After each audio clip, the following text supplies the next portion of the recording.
Come on.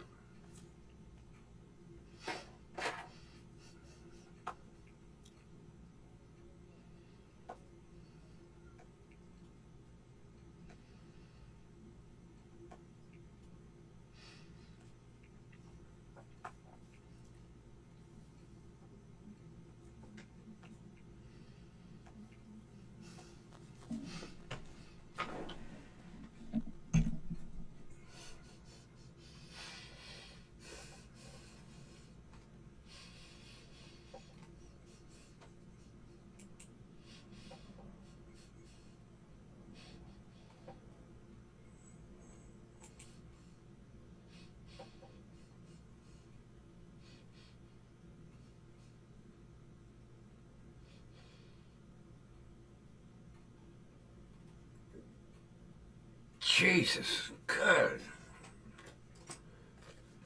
Nothing wants to cooperate tonight. Nothing. Is the mic working? Okay, mic is working. Ah, Kathy's here. Oh, gee. Really? Well, I'm sorry to hear she's sick. But she's in good hands. Mama's taking care of her. She's in good hands. Better hands than Allstate.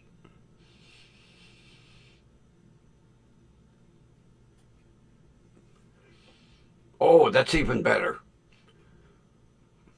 I readjusted the monitor. I did a little tilt on it. Yeah, Runbo's here. Okay.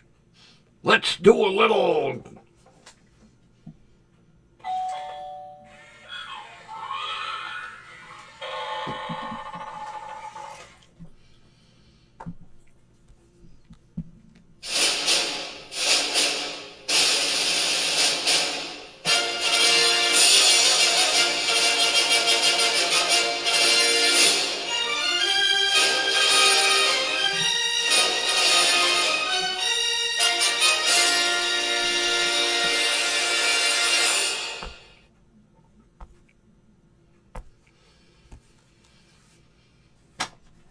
From... Dun, dun, dun, dun.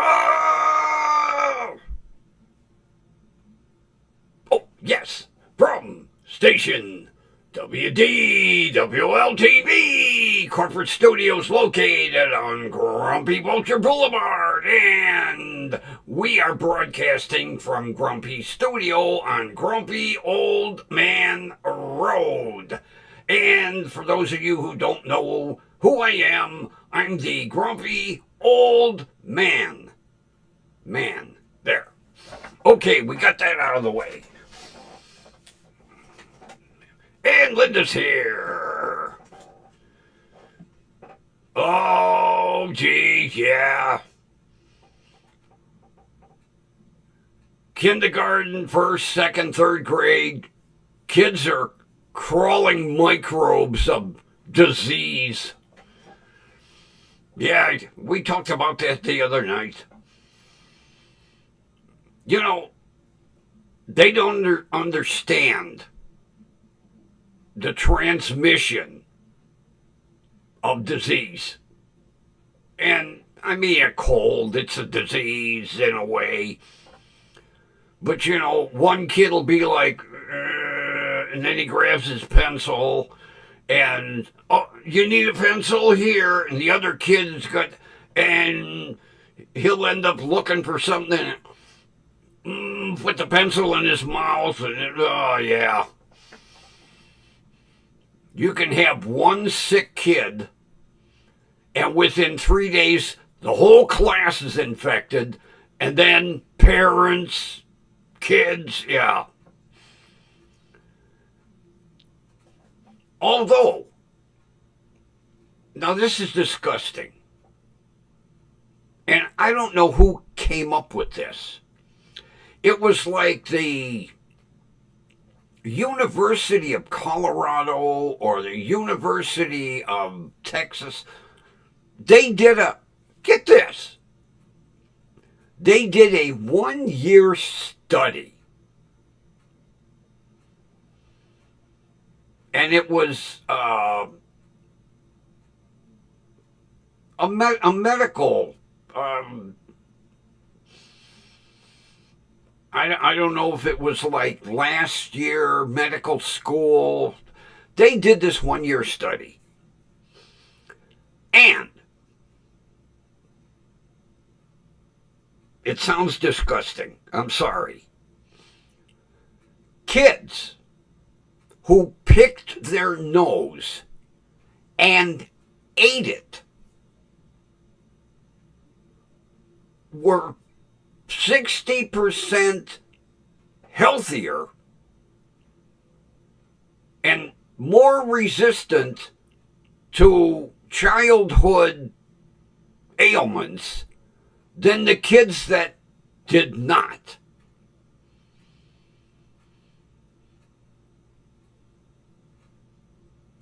It was a medical, like I say, it was like the last year medical students before they went to do a residency. They did a 1 year study for their last year in medical school. And I don't know how they found the kids, but kids that picked their nose and had a meal were 60% healthier.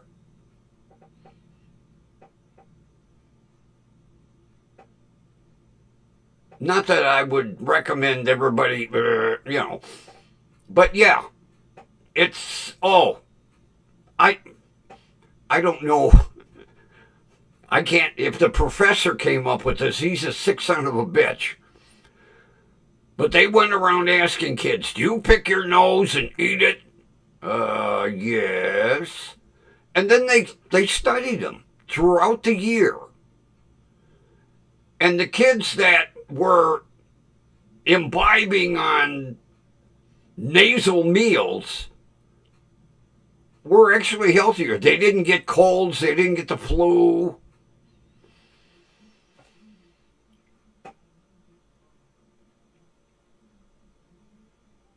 And it was published in a medical society paper, magazine, whatever, that kids that made a meal out of their nasal cavity were 60% healthier.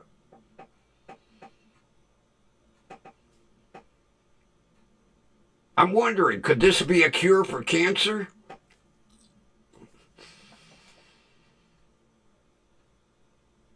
But who comes up with this? Some professor laying in bed at night going, we'll do a study on kids who devour their nasal cavity excretions to see what happens. But, and I mean, it was a medical school with future doctors. And it was actually published in American Medical Association magazine, book, an actual study. Kids that picked their nose and devoured it were 60% healthier.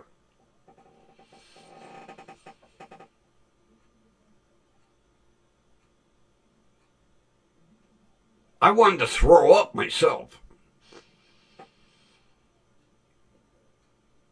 As a matter of fact, the other day when I was at the store, there was a little kid sitting in the shopping cart, and he was having lunch and dessert. He made sure both nasal cavities were well cleaned out, and his finger was spotless. I mean, I've read some weird medical studies over the years, but first of all, what school did they go to interview these kids? Pull them aside and go, I won't tell your mother. Do you pick your nose and eat it? Yes. Oh, okay. We'll put your name on this side. Little Susie, come here. We won't tell your mother. Do you pick your nose and eat it? Ooh, cooties! Oh, okay, you get listed on the other side of the page.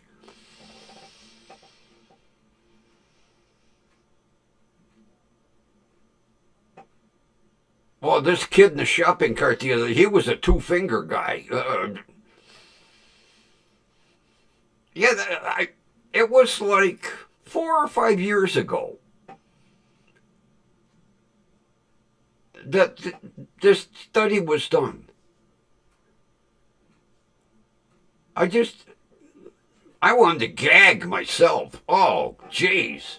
Matter of fact, the kid that was having lunch, I wanted to slap the shit out of him and his mother because she didn't say anything. Oh, he was digging for gold. He was up to the first knuckle. She just put the stuff in the cart. He's digging away, fingers all the way up, to his eyebrows.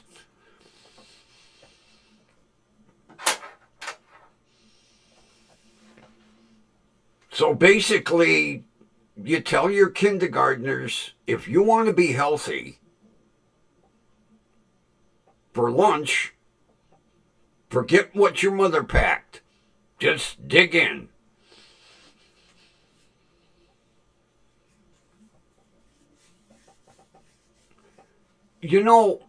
To this day,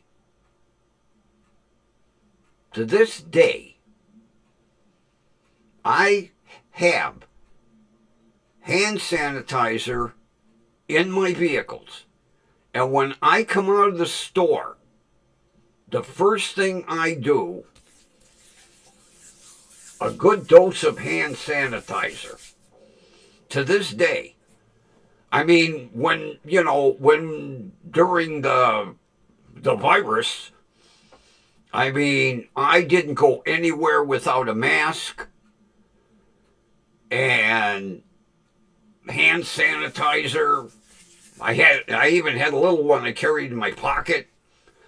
But to this day, if you look in my vehicles, there's hand sanitizer. And like I say, when I come out of the store, first thing I do, and then I have alcohol wipes, and I wipe down the steering wheel. Oh yeah. And now that the cold weather's coming, I probably will start wearing a mask again.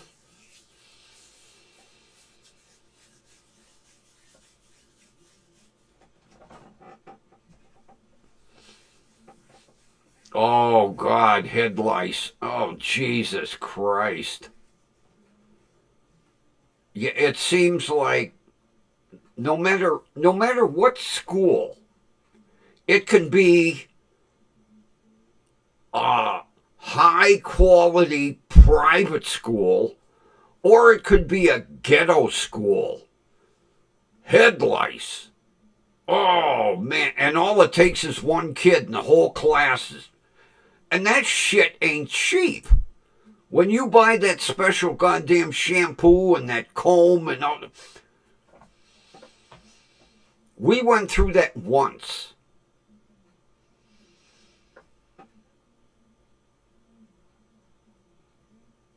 And I said, never again.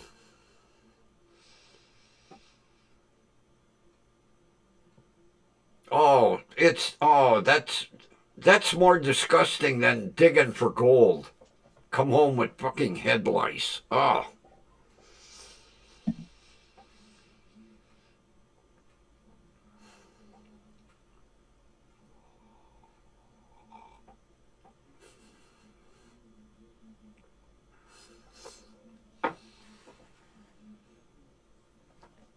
Oh, Linda, that's the main reason I still to this day.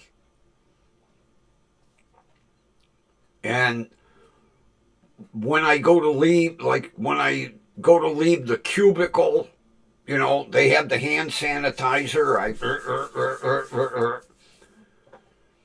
And I always take my cane. Not that I need it, but for pushing that big square blue switch to open the automatic doors.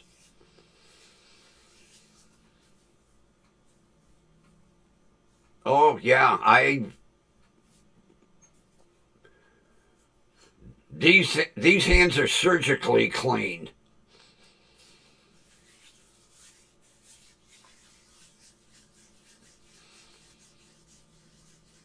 But yeah, I remember when my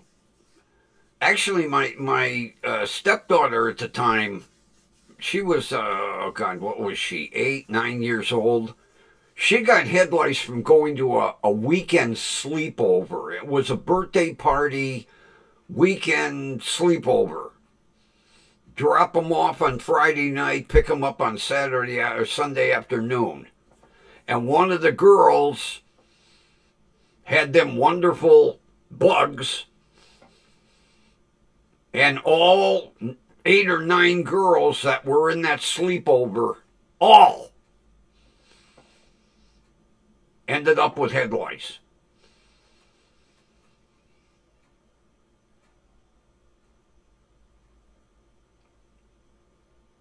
And when I went up to the goddamn pharmacy and asked the druggist, how do you get rid of that shit? He come out with that box of special shampoo, and I was like, am I paying your car payment this month? Holy shit.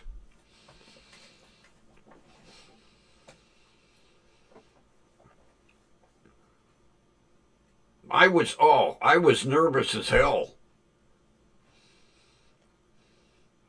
Although I didn't have to worry about, I'd have had eyebrow lice. But, and you know, one dose doesn't do it.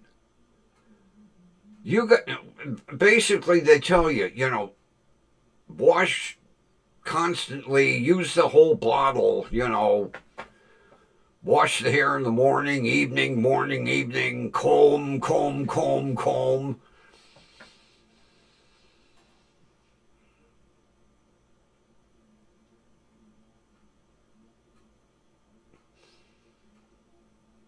Almost as bad as body lice.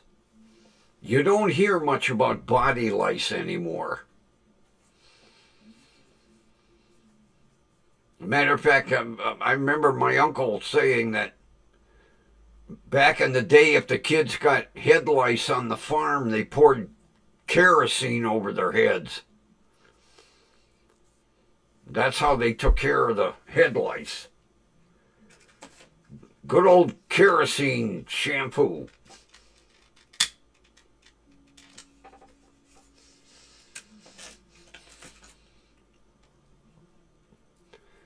And basically, with the boys, they just shaved their heads.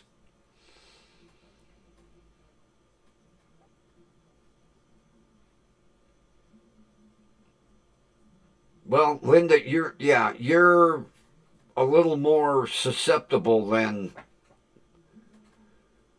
I am. Although I should go back to wearing the mask when I go shopping,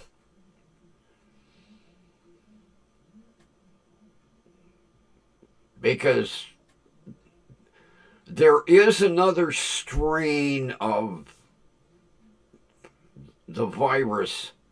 It's like H6X4ZY9. Now it's got numbers.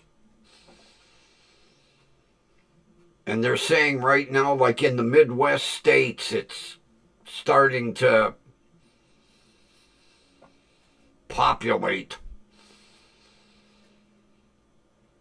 Not to mention, I don't do flu shots, so I really should go back to. And I mean, I don't have. They're not cheap masks. I bought really good ones. They're washable. I throw them in the washer.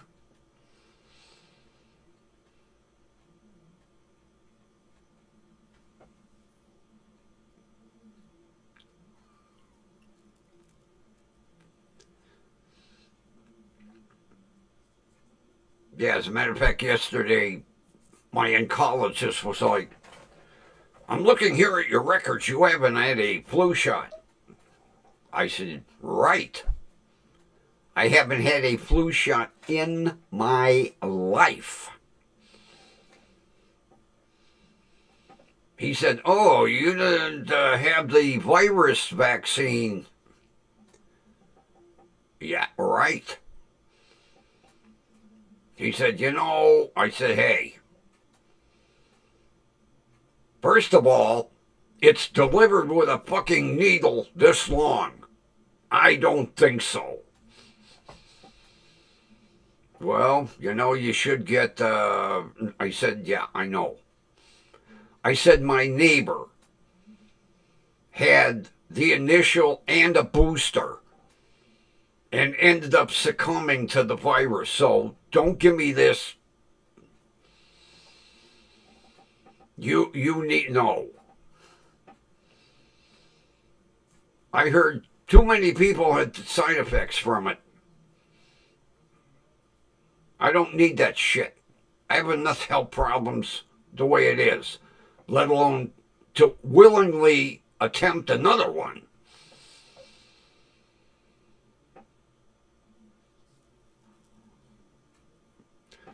Oh, yeah, Linda, I have heard, believe me, a lot of my senior friends had complications. And like I say, I miss Julie to this day. She was a cook in a junior high school. So they had to have the initial and the booster. And the scary thing is, and I've told this story before, she would stop here every night. And we would sit and talk. It was like her wind down hour after work. And we would sit and talk in her little Ford Focus and smoke. And I was sitting in that car this close 2 days before Thanksgiving. 3 days after Thanksgiving, her daughter called and said, Mom's in the hospital. I said, oh, really? What happened? The virus. I was like, what? She had both shots. And then I'm thinking, holy shit, I was like this close to her. I lucked out. But there's the perfect reason for me not to get it.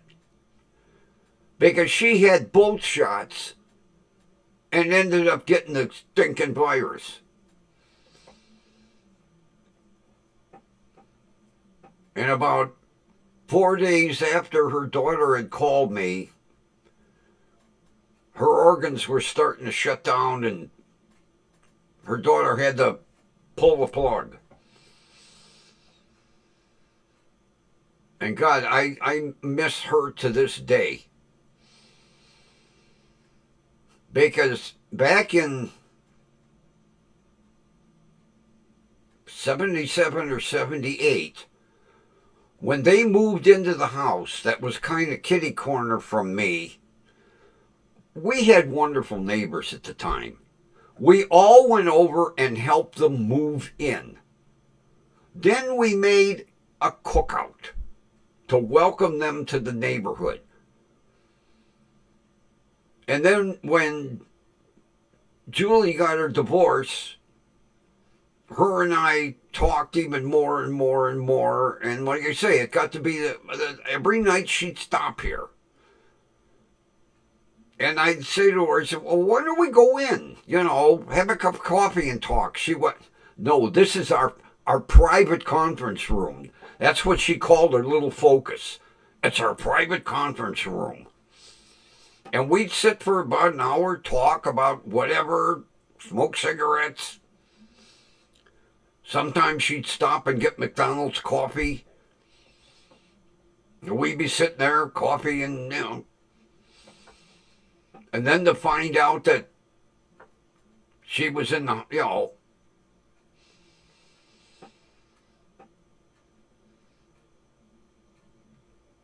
oh yeah, Kathy, I hear that all the time. It's not mandatory, but I'll do the community service. Thank you.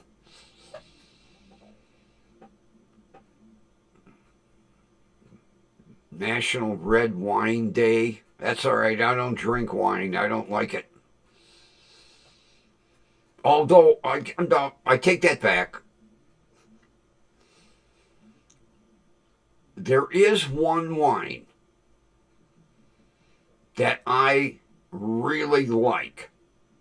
I can't afford it, but I was given a couple of bottles. Ice wine.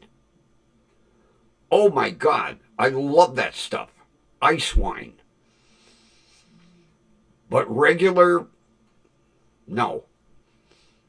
And ice wine ain't cheap. And Grumpy is cheap.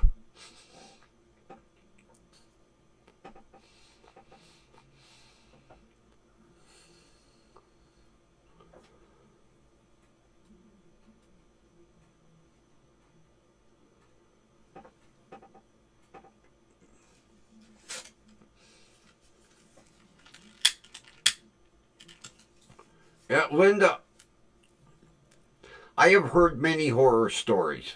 Believe me. That's why my oncologist and I had a little bit of an argument. Because he kept pushing, get the virus vaccination, get a flu shot, no.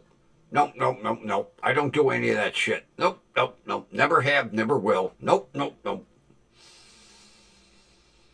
I got enough health problems the way it is. Why invite more?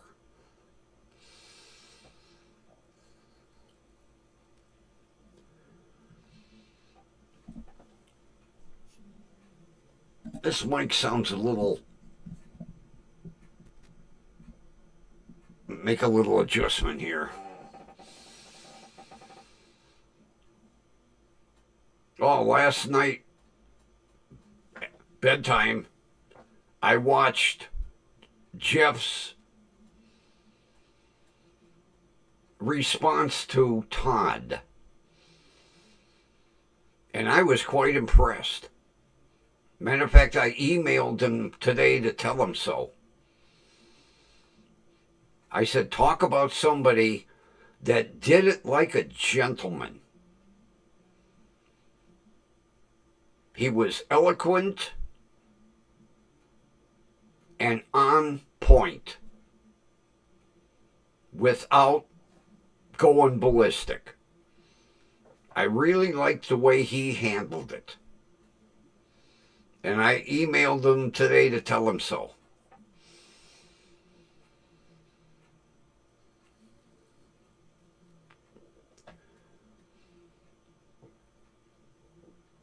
Yeah, Linda, I'll tell you what. I've heard the horror stories. And I keep saying, they didn't test that shit enough. What did they do? They ran 8 months? 8 months? And then all of a sudden, everybody... God, some of these medical tests go years before they put a drug on the market that's approved. I think the goddamn virus was 8 months, I think.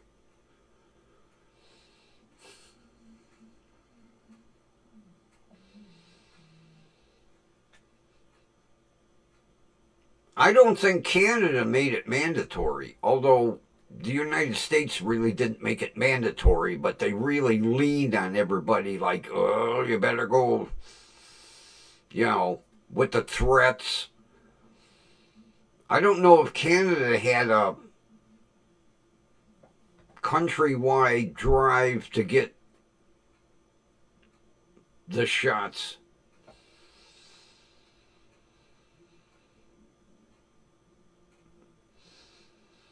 Yeah, Linda, Jeff was a real diplomat. He really was. And I emailed him today to tell him so. He talk about somebody that used restraint and diplomacy, especially with the asshole that he was addressing. I wouldn't have been that way, no. But see, Todd sat back, I guarantee you, and went, oh no, I didn't push his buttons, come on. Oh, gee, he was probably all depressed. Because he wants to push them buttons. He wants somebody to sit and scream at him and yell at him. And Jeff was like, I'm surprised, you know, I was waiting for, you know, the white shirt and tie and suit coat.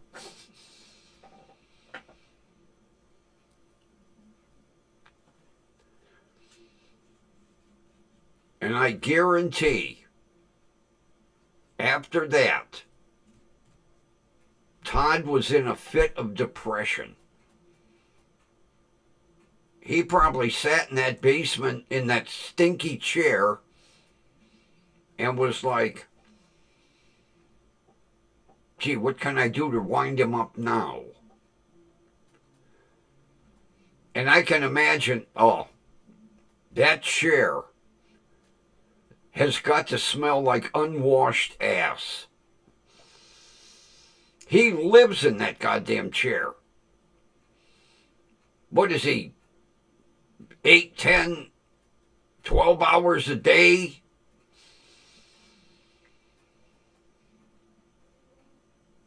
And then he just about eats the microphone.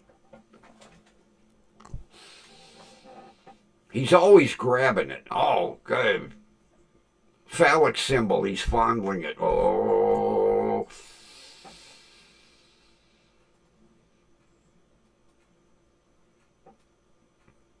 Yeah, Linda, and I like I say, Todd probably sat back and went, Jesus Christ, how am I going to push this guy's buttons? I threw all the shit at him that I could, and I get a diplomat? I was just like you. I was quite proud of him. Because I know how Todd likes the drama.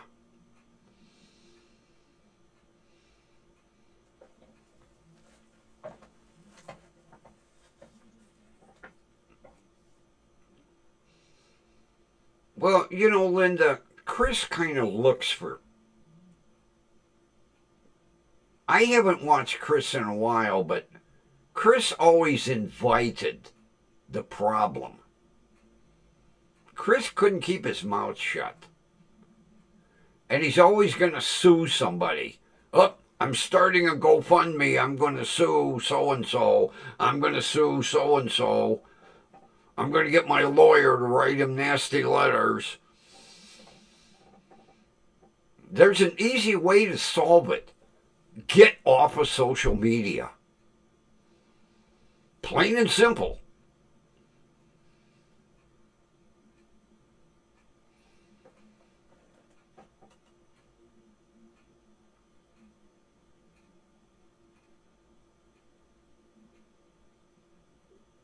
You know, if you don't want drama, don't start drama.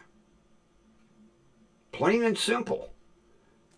And nobody is holding your hand to push that button to boot up your computer or your laptop or your tablet. It's your finger.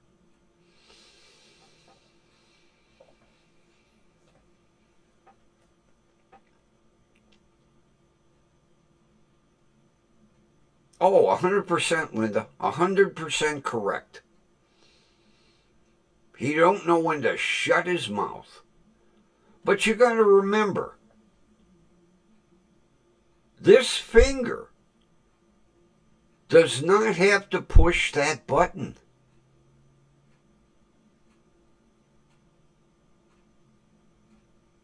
Once this finger boots up that computer, then you're inviting problems or you're causing problems. Plain and simple. You know, when I walk in the studio, nobody is working these fingers. I push them myself.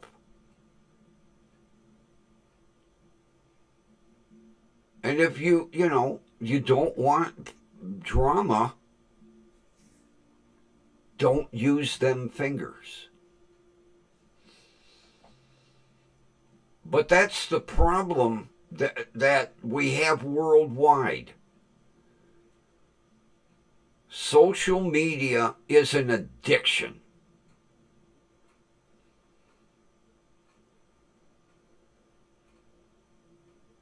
Yesterday, it was amazing.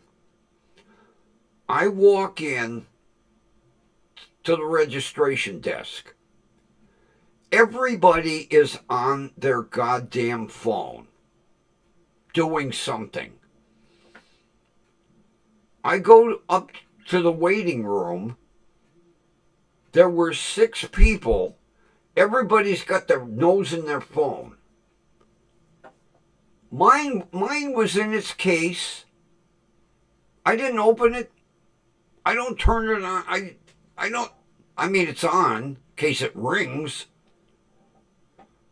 I don't get on social media. No. I carry the phone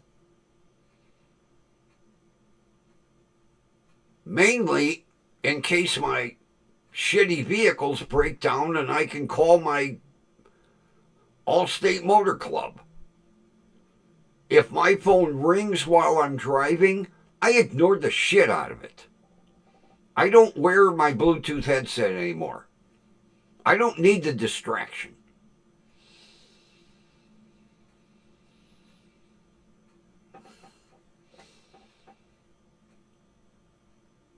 Oh, Linda, you hear it.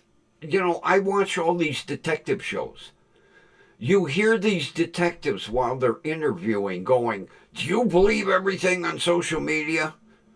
Social media started this problem. Now we have a dead person on the floor due to social media."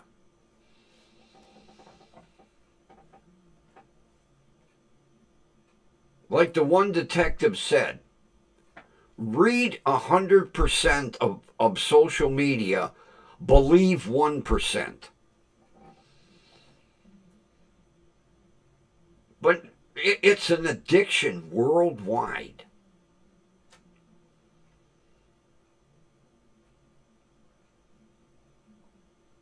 And I don't stoop to it. I carry my phone in case of an emergency. When I'm in the waiting room, I'm just sitting there, waiting for my name to be called. Everybody's like,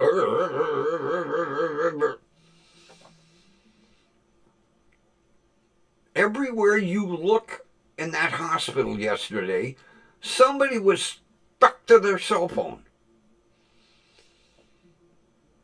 Even the nurses walking through the lobby.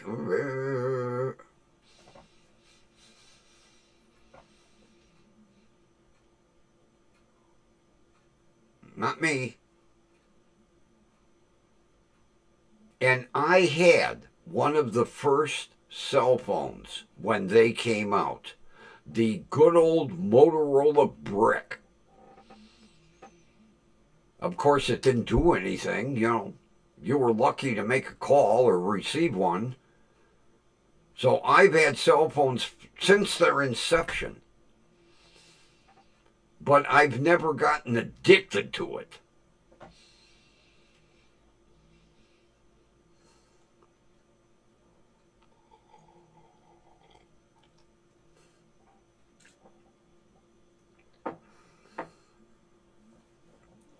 It's sad. And what really pisses me off is like if I'm grocery shopping and somebody has their cell phone on speaker, full volume. I don't want to hear your conversation. Put your phone in your ear.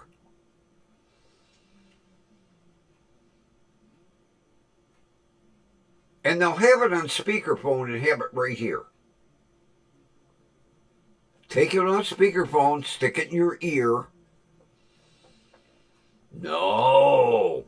Everybody in the store has to hear what you're talking about.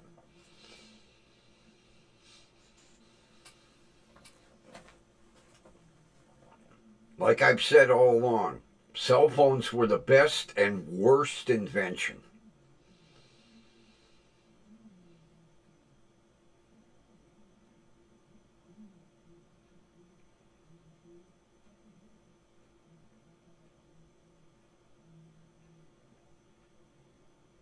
I use it to make calls, receive calls, send and receive text messages. That's it. I'm not on there searching shit out.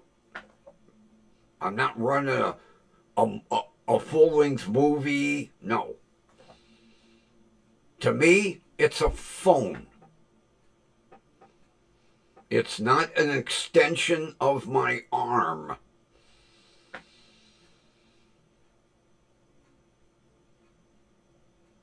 Of course, I'm the oddball in the crowd.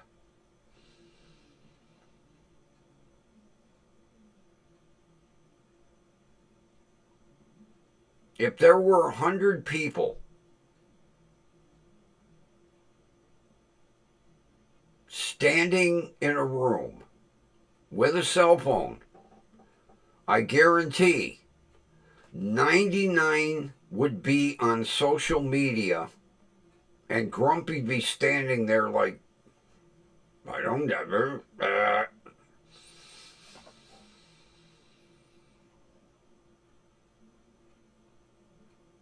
Like I say, I make calls, I receive calls, I send text messages, I receive text messages. That's it.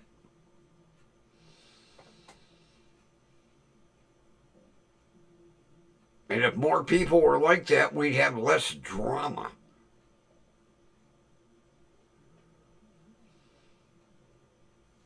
Right, Ron?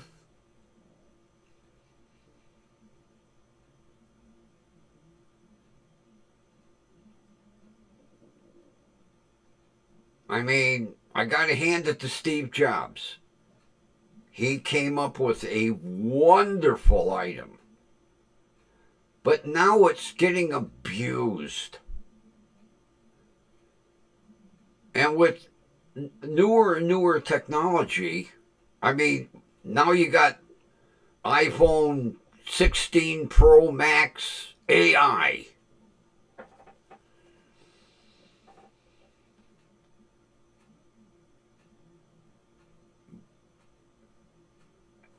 We're not using our intelligence.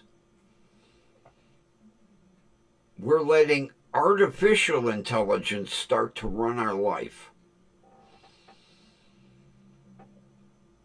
And that's scary.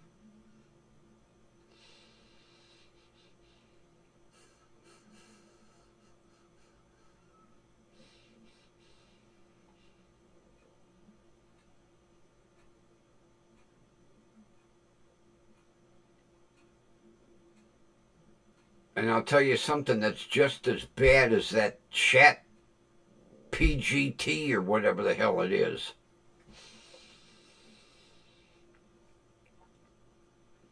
I was watching an interview program yesterday,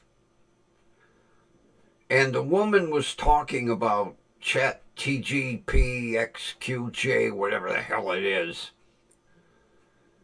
And she said, if you were in your kitchen and you had 5 ingredients,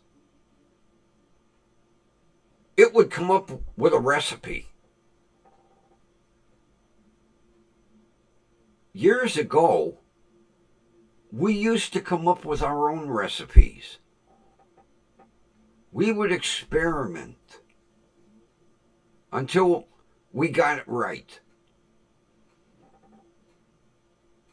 Now, we let artificial intelligence. Okay, I got a kumquat, a rutabaga, a banana, a watermelon, and a tomato. And instead of experimenting yourself, you pick up your cell phone and go to ChatGPT and go, oh, okay, I'll make that. We don't think for ourselves anymore.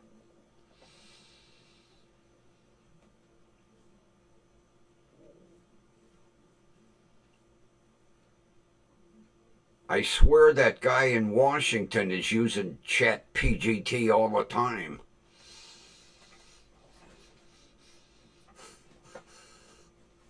Oh, I gotta buy a new chair mat.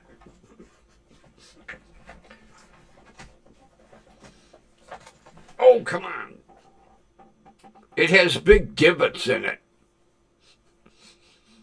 And God forbid the wheels of the chair get stuck in a divot.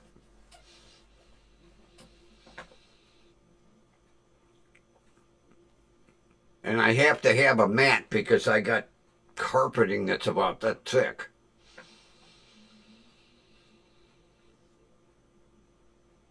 Although I'll tell you, although it needs a real deep cleaning, my buddy's parents, who owned this house, bought the most expensive carpeting they could buy at the time, back in 1949, 1950. It's like hotel carpeting. Deep pile, really fluffy to walk on. But over the years, it's been neglected. What should have been done before I moved in, it should have got a real deep cleaning. But I'll tell you what, it's amazing the condition that this carpeting is in. And it's the original.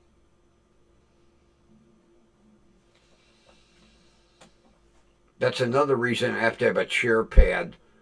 If I'm on regular carpeting, I can't move the chair.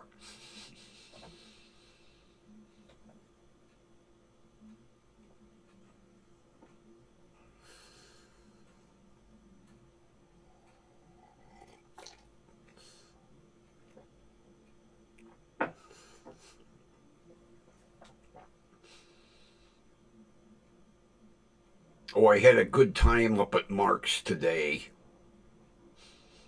As much as I hate shopping with idiots, I was reading. Oh God, I can't think of the. It was. Oh, it's a German outfit, and it was lemon bars. And I was reading the instructions to see if it would be easy for me to make, which it involved a little more than I wanted to do it, but boy, them lemon bars sounded good. And all of a sudden, I'm grabbed by both arms. And I was like, holy shit, I'm being arrested. And it was my two little sweetheart cashiers. They spotted me in the aisle and they were getting ready to leave. They came down to say hi and goodbye. But they come up from behind me and I got ambushed. I'm like, whoa! Do I have to assume the position? And both of them stood there and giggled. We got you, we got you. Yeah, you got me all right. What are you going to do with me? Throw me in the dumpster? You know. They were like, no, we're getting ready to leave. And we saw you and we wanted to say hi. Hi. Bye. But it was cute because even the security guard was laughing. He goes, oh, man, did they get you? I said, yeah, I was concentrating on the recipe and I didn't even see him coming up behind me. God, I wish I could remember the name of that lemon bar mix.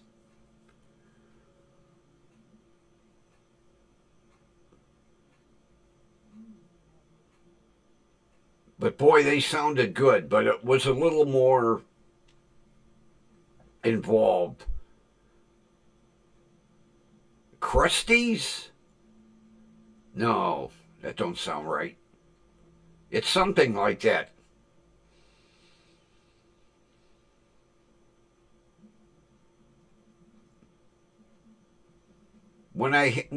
I'm a little more ambitious.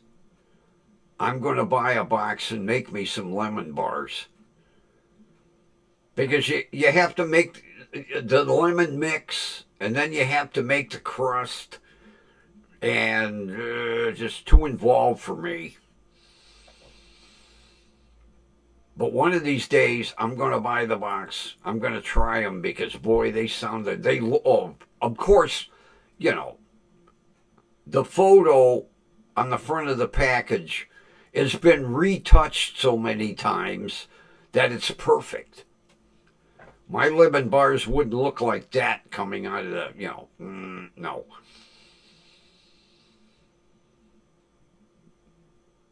But they looked good.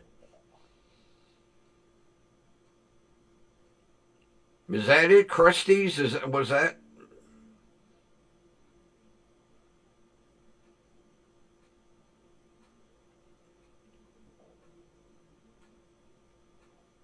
I mean, if it wouldn't have been 2 operations, I'd have probably bought it.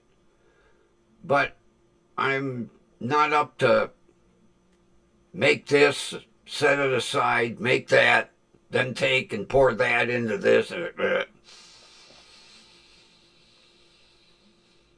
That's that's why I like Jiffy cornbread mix. Went third a cup of water, 1 egg, stir, pour in pan, bake. Done.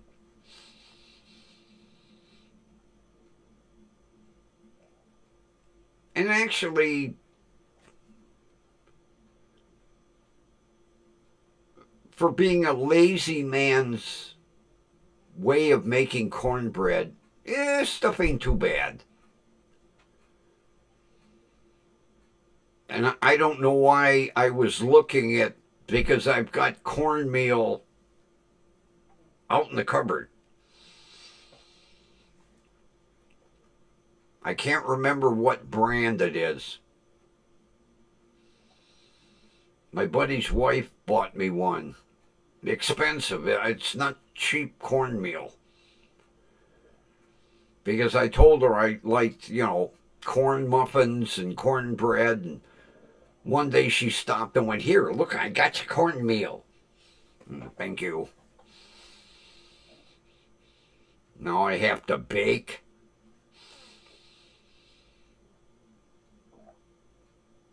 She got it at, I think she got it at Trader Joe's.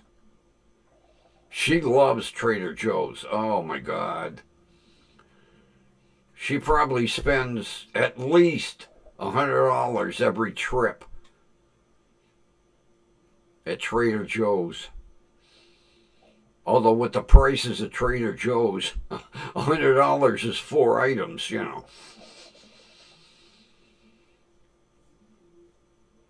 She lives in that store. She'll call me on Sunday and went, oh, you should have seen the deal I got at Trader Joe's on aardvark food. Oh, really? Do you have an aardvark? What? No, but it was on sale. Oh, okay.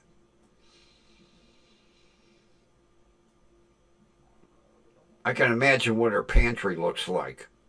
Aardvark food, king cobra snake food, because it was on sale. And it was at Trader Joe's.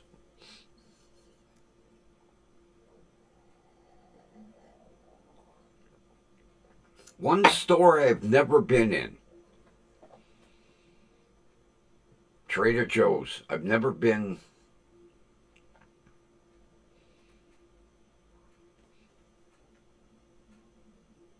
Three Rivers cornmeal. I'll have to look next time I go to Gigantic Eaglet. Well, if it's getting hard to find, then I probably won't find any. I'll have to look and see what. Maybe it's Trader Joe's cornmeal. All I know was it was a lot more expensive than. Although, oh God, what are those mixes? Oh, I can't think of the.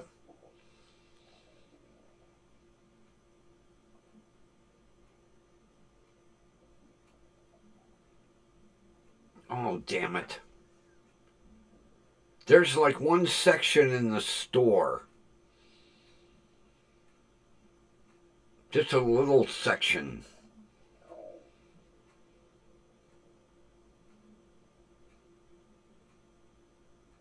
Oh, I can't think of the name of that.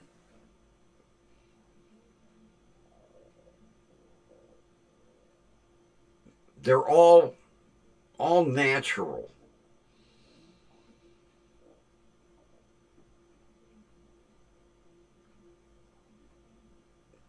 And they have all kinds of weird stuff, cornmeal, rice flour, guava flour,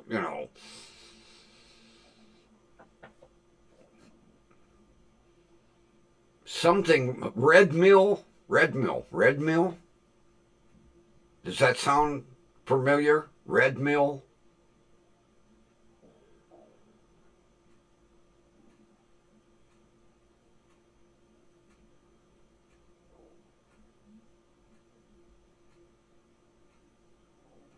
Does Red Mill sound familiar? Maybe you don't have it down there. I'm pretty sure it's called Red Mill.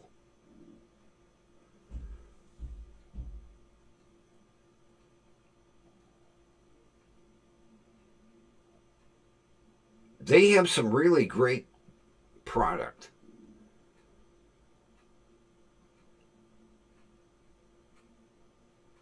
Although, like I say, rice flour, I think they had coconut flour.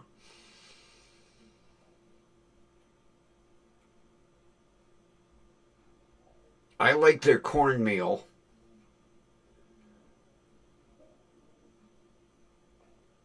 And what else do I buy? Their oatmeal is good. I like their oatmeal when I get a taste for oatmeal.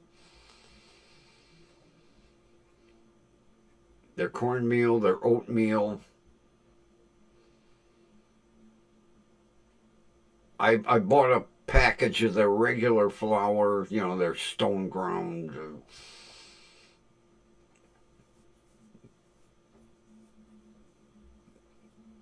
But I was looking,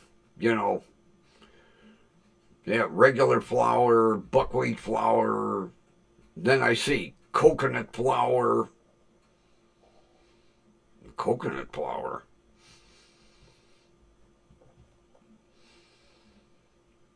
Never tried it. Now, when I make popcorn, I use coconut oil because that's what the theaters use to make their popcorn. So I always have a container of coconut oil in case I get a taste for popcorn. That's the only thing I use it for, popcorn. Yeah, Linda, I heard that. I don't think I'm going to be using it in my beard, no.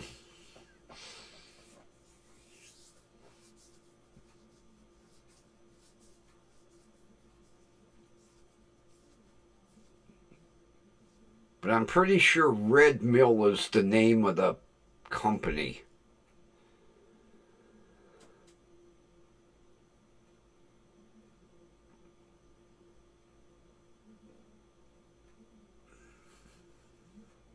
I'm going to have to gargle it now. I'm pretty sure the name of it is Red Mill. And they just basically have a section that's like 3 foot. It's all, at least in my stores, it's all in one area. All their product, one area. Like I say, their oatmeal, I like their oatmeal. I like their cornmeal. What else have I used? Oh, their tapioca. When I get a taste for tapioca.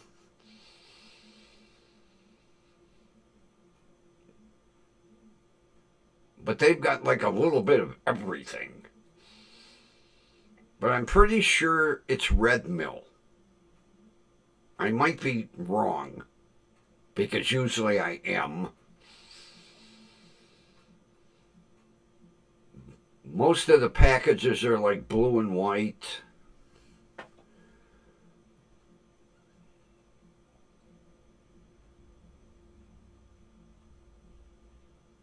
I can have to gargle it.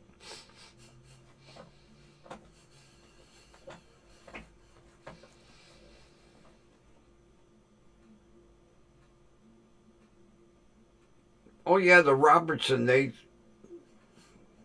always said, we have the softest beards in town. I just can't see getting up in the morning going, okay, little coconut oil. Oh, I smell like coconut oil.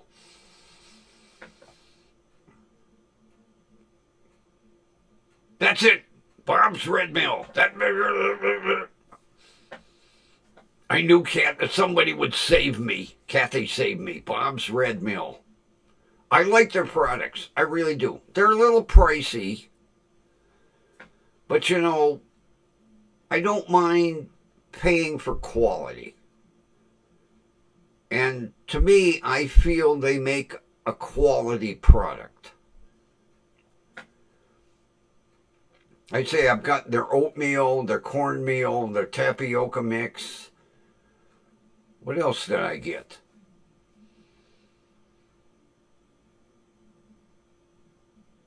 Well, I got their regular flour.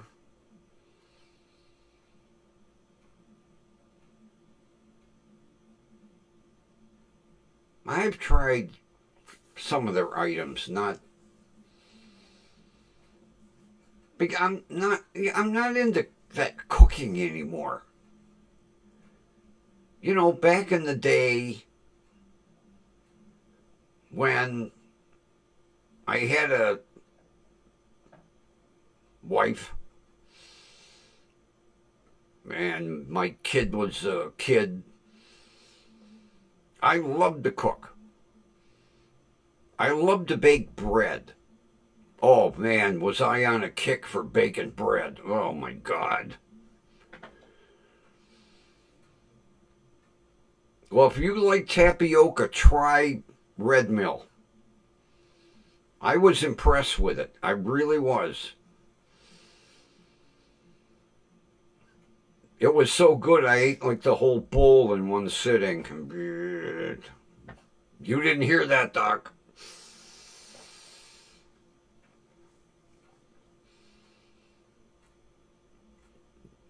Yeah, I probably went, a good 9 months. I had all kinds of bread books.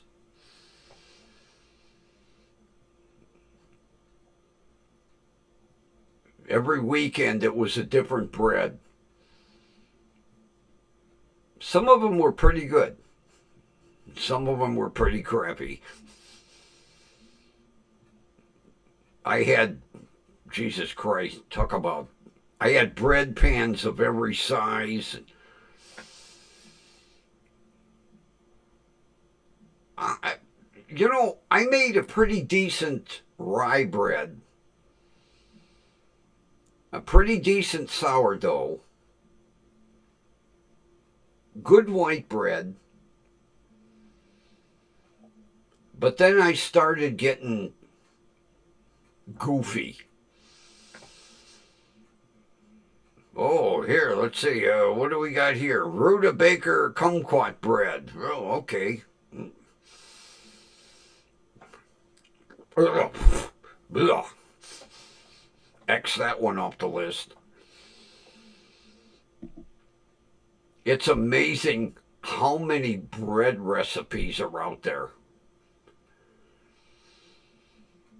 There are so many recipes. You could bake one loaf a day for every person in America. They'd be standing in line. Okay, here's your loaf. Tomorrow, I'll have a special one for you. Here's yours.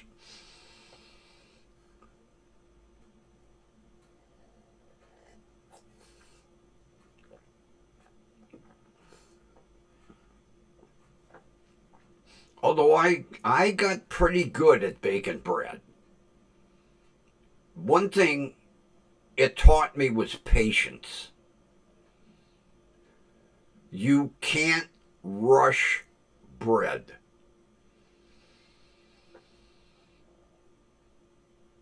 That's one thing it taught me. Be patient. Have good pans. Have good ingredients.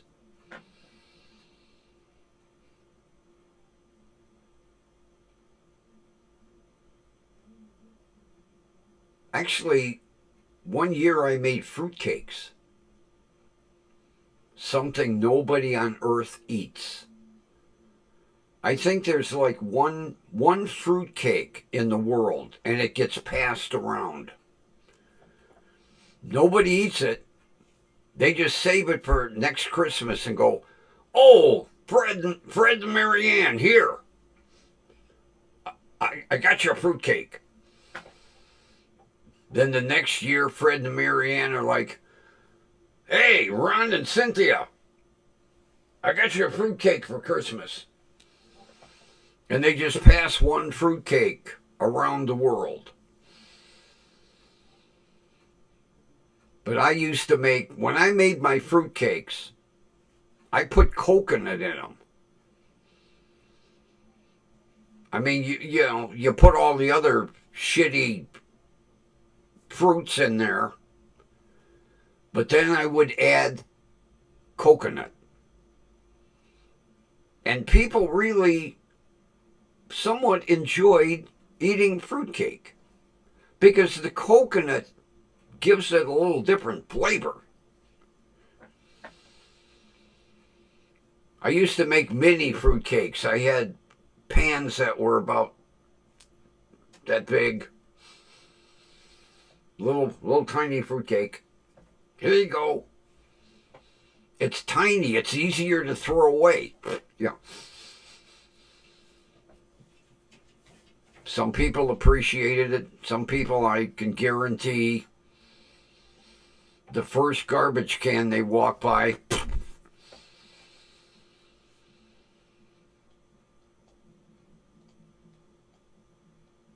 "Oh, really? You candied your own fruit?" Well, then you knew you were getting very tasty fruit when you do it yourself. When you buy that shit off the shelf, oh,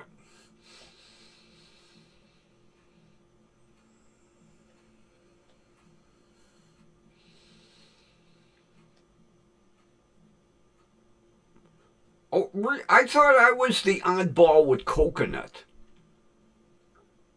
Nobody that ever tried my fruitcake was like, "Well, I never heard of fruitcake with coconut in it." Oh, with pecans it would have been even better, but I did it by accident. I was trying to figure out a way of making the fruitcake a little more appealing. And I just looked in the cupboard one day and I was like, oh, I got coconut flakes. I'll put them in the fruitcake.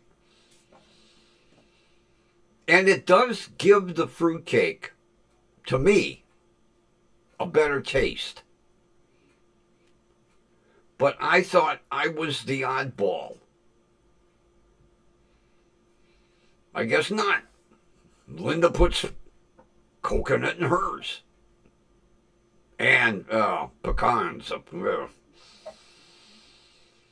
You're down in that pecan area, though.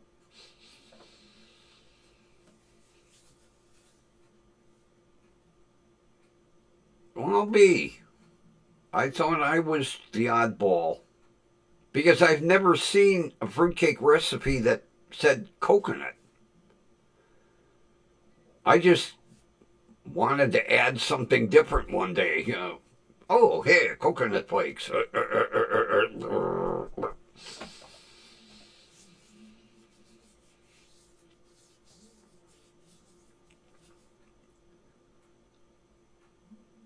Maybe the next time I'm feeling energetic,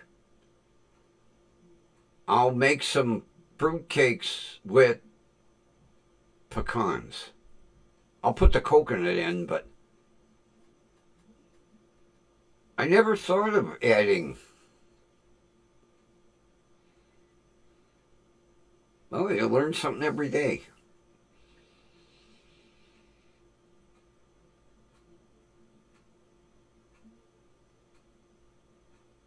Mm-mm-mm.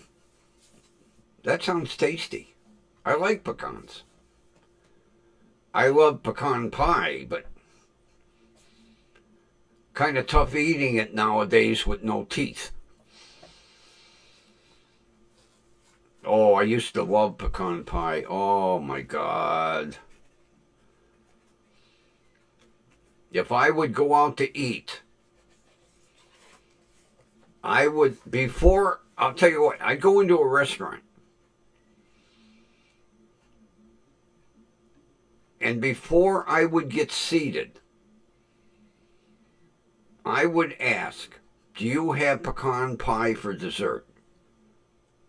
No? Okay. See ya. It got to be the point it was getting tough to find. Although if you go to a little diner, like they're starting to make a comeback. I've seen more and more of them popping up. Diners make the best pecan pie. I have had some of the best pecan pie in little greasy spoon diners. And nothing better than a nice big wedge of pecan pie warmed with a scoop of vanilla ice cream. Oh, I'm in heaven.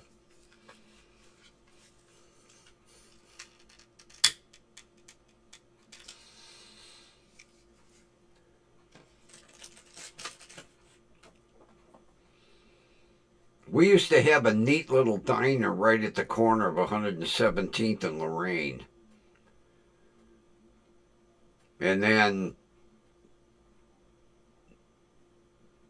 the guy that owned the property got a ridiculous offer from Rite Aid. And he sold the property, and they shipped the diner out somewhere. I don't know where it went. They dismantled it because it was like an old train car. And they shipped it out somewhere. I don't think it's still in Ohio. But it originally was an old train car converted into a diner. And man, they had some of the best food. Oh my God.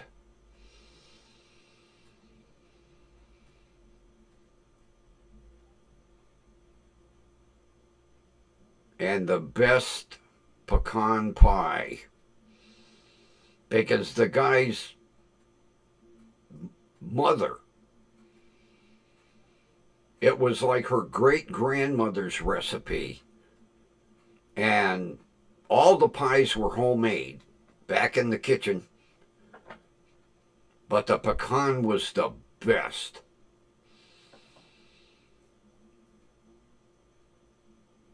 I've never heard of it, Linda.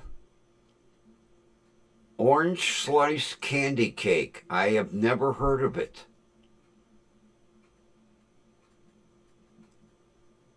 It sounds good, but I've never heard of it. It must be a southern thing.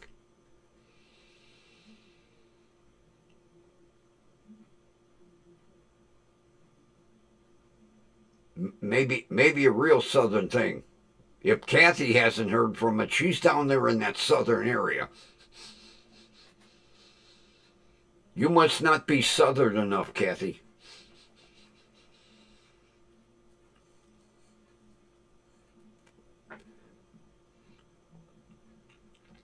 I got to tell you, I am so happy that I thought of putting YouTube on that other computer, because the chat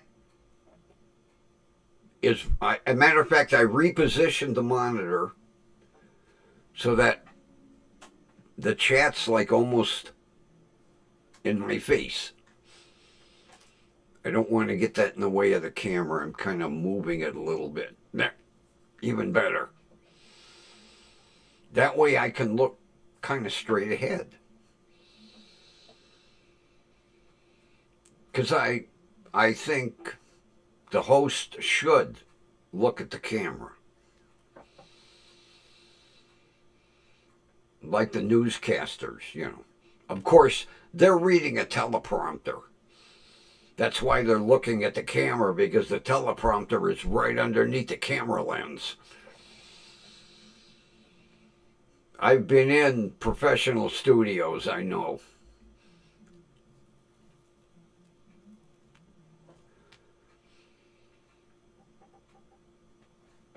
You make it like a fruit cake without adding the dried fruit, and you add orange slice candy. Really?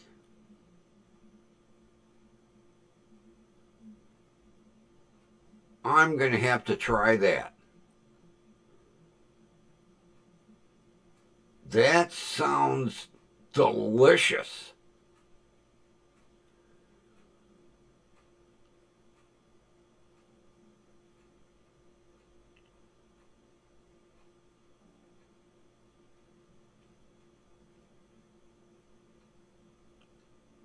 You think so, Kathy? I mean, I really, you know, there's a lot of these YouTubers that don't, you know, they got a camera, look at it. You're talking to an audience, you know, envision people behind the monitor.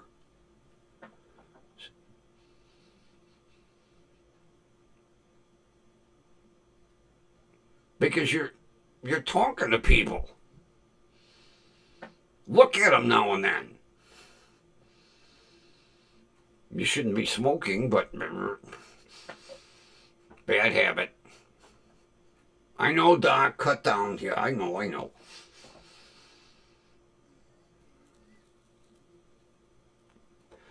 I am going to have to try that, Linda. So you make the regular fruitcake batter, and you just put the orange slice candy in.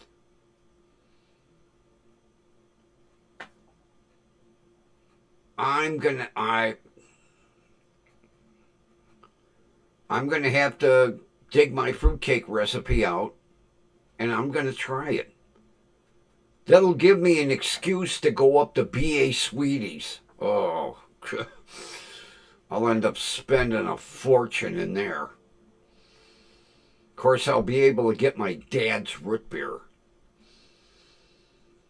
It's so sad that you don't see it in the stores anymore around here. In order to get my old dad's root beer that I grew up on, I have to go to B.A. Sweeties.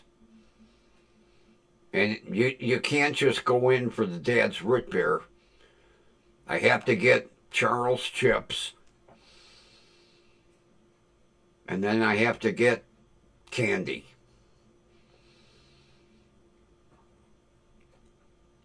Good old Charles chips. I haven't had Charles chips in about a year. But B.A. Sweetie is the only place that carries them. Although every now and then, Dollar Tree will have Charles chips. Not often.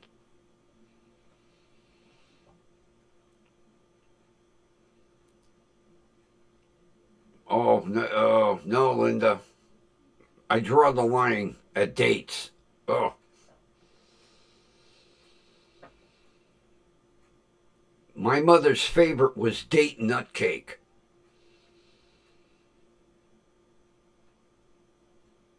We'd finish dinner. Time for dessert. Date nut cake. This is the 4th time this week we've had date nut cake. Between that and blueberry muffins, oh Jesus. My skin was turning blue. We had to...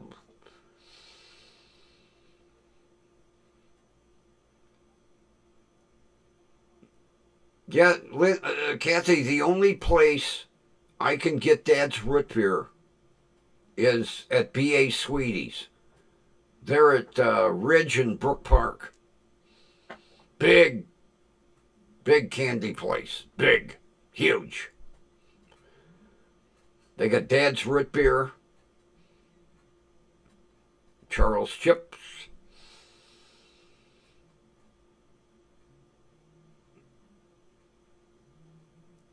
oh God, what is that?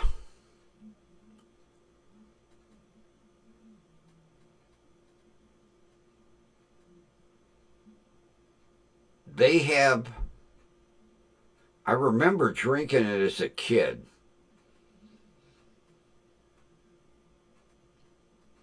They have a cherry soda and an orange soda. Orange phosphate pop. Orange phosphate soda. Oh my God, this stuff is out of this world. He has a lot of oddball pops. But he makes sure there's always a shitload of Dad's root beer. I can remember drinking that when I was like 5 years old. Dad's is the best on earth.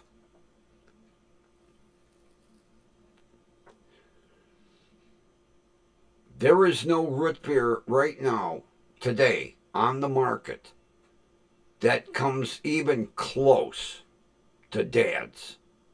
And believe me, I've tried them all.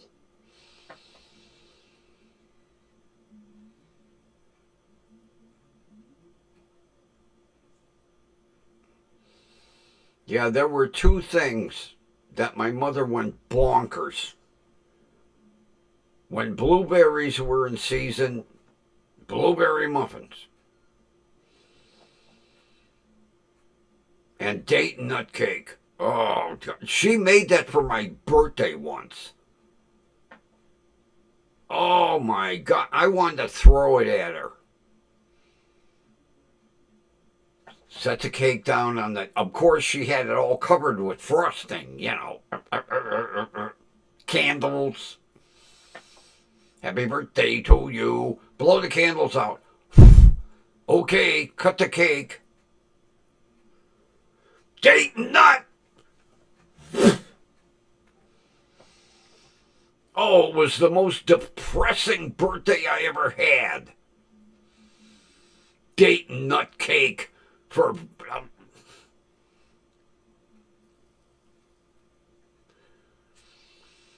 I didn't eat it, which pissed her off. I spent all day baking that. Well, you baked it for yourself. You know I don't like that shit. Then you make it for my birthday?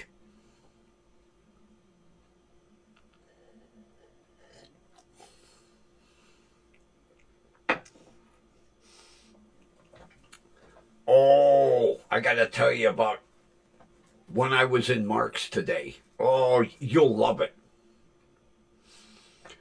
There was this woman shopping with 3 kids, 2 boys and a girl.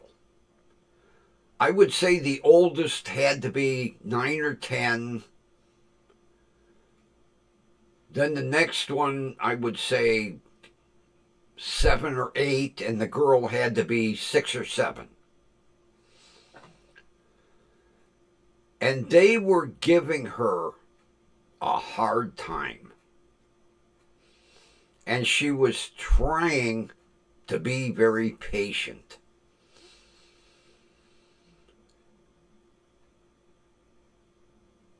And it was like, we want, I don't know what the hell they wanted, some kind of little Debbie snack cakes or some shit. And I says to the woman, I said, can I have a little chat with your children? And everybody looked at me like, whoa. So I says to him, I said, gather in here. I said, you want to be extremely kind and polite to that lady right there. Because I can tell she is a very patient, good mom. Let me tell you about my mom. I said, my mom smoked 2 packs of cigarettes a day and drank about a pint of gin a day. And then she would beat the shit out of me for fun. And all them 3 kids were like, Mommy, get him away from me. I said, yeah. All I had to do was look at her the wrong way. And I said, she had a big wooden spoon. And I'd get whacked on the head. I said, that's why I'm like I am today. So I said, you be good to her. Mind your manners. Do what she says. And them little kids were shaking them.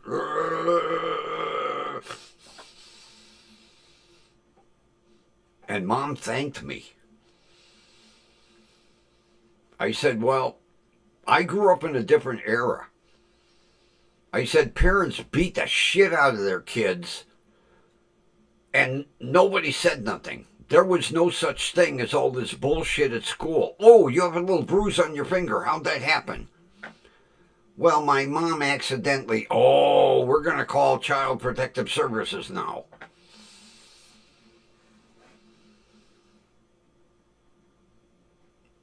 I said it was completely different growing up in the 50s. And while we were standing in line, I says to her, I said, you know, back in the 50s, if you did something wrong at your neighbor's house, your neighbor kicked the shit out of you, then dragged you home to your parents, who thanked the neighbor, and then they kicked the shit out of you.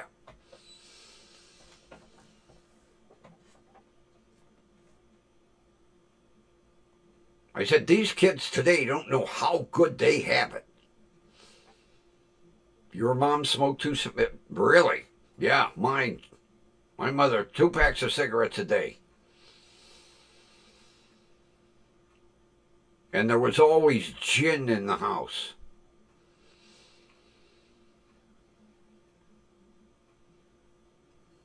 Gin and water with ice cube. Matter of fact, I think she poured gin in her coffee in the morning.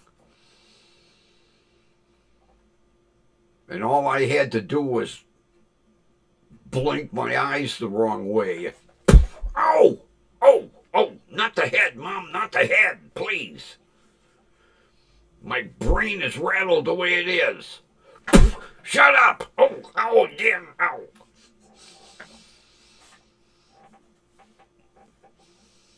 And to punish me, she'd give me a note and make me go up to the corner store and buy cigarettes. Here, go get me some more cigarettes. Can I have a nickel? No! Bring me back the change.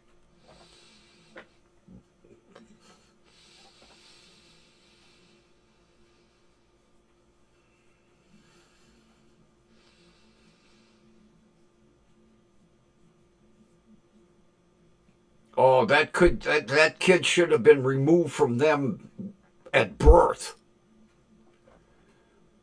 I feel sorry for that little girl because she doesn't have any social skills, for one. If you put her, what would she be now? Third grade? If you put her in a third grade class, the girl would be she'd be in shock. She couldn't communicate with them. Especially with her being taught that law enforcement is her enemy. Worst set of parents on earth.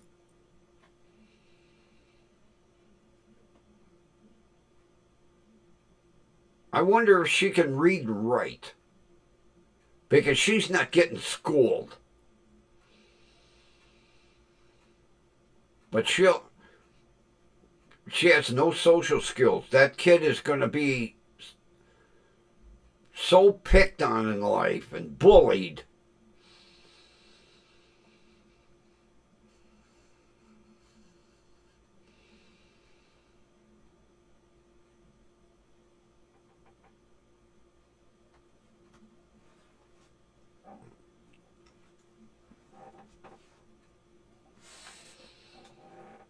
Oh, Linda, my mother counted it to the penny.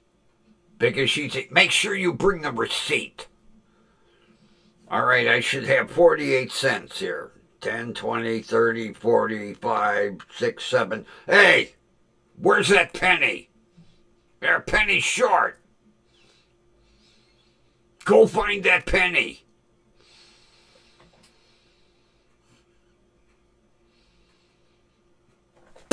Ow! Ow, ow, ow, ow, ow. I never really got a lot of haircuts. I always had a lot of hair because it hid the bumps from when I get whacked with that spoon.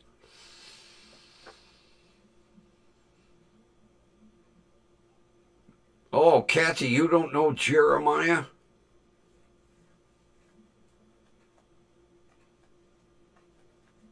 What's his website? Last Day of Freedom, LDOF?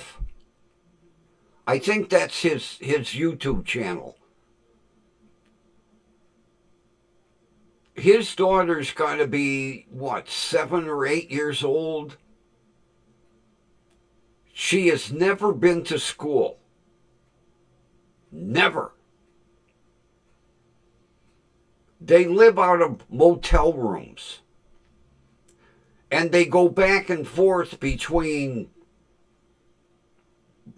Kentucky and Tennessee, and they try to stay one step ahead of Child Protective Services.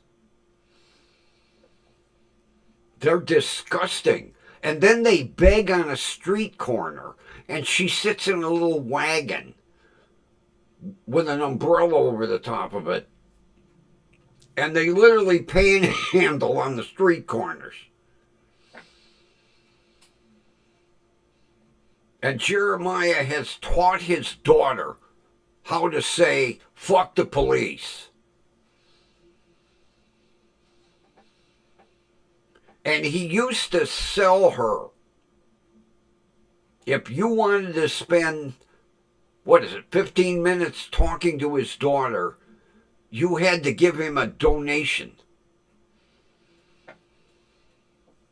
Yeah, let's get all the pedophiles on earth to talk to his daughter on the phone, FaceTime.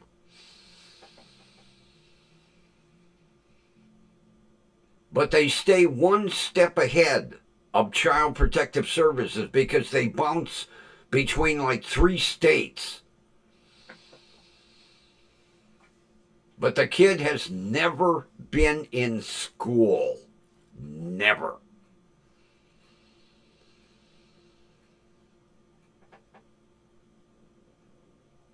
That kid should have been taken away at birth. But they run from CPS because one of these days that kid is going to get taken away from them. But she has no social skills whatsoever. She's never been with kids her own age. They live from motel room to motel room, and they beg on the corner. They panhandle on the corner. Because he can't hold a job.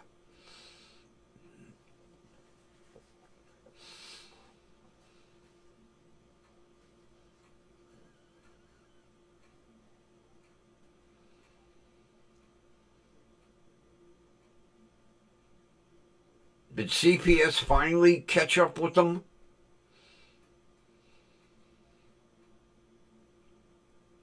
That poor kid has no social skill whatsoever. She would not, there's no way she would know how to act in a group of kids her own age because she's only been with her mother and father. Bouncing from motel room to motel room to motel room. The poor kid's never had her own bed, never had her own bedroom, hardly has any toys.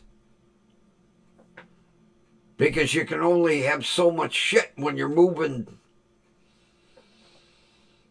from motel room to motel room.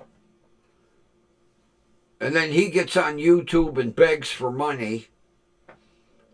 We're going to get thrown out if we don't have $300. Here's my PayPal and my Cash App. And people keep supporting him. It's disgusting.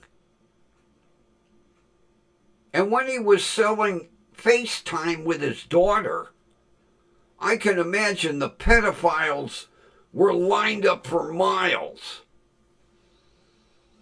Oh, yeah, homeschooled. Yeah, here, watch TV. There's your homeschool. Watch Sesame Street. Today, we're going to have the letter A. Daddy, what's the letter A? Asshole. Oh, okay. That's how she's learning. And from the age of reason, they've taught her to hate the police department. The police are not your friends. She even said one day during a live stream, fuck the police. You're teaching that to your 4 or 5-year-old kid?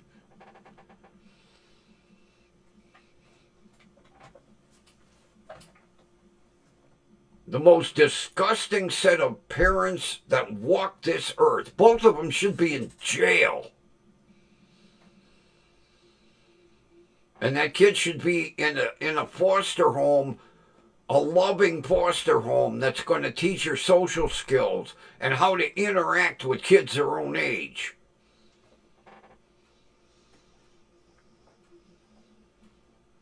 Because if things stay the way they are, the poor kid's going to grow up to be a hooker.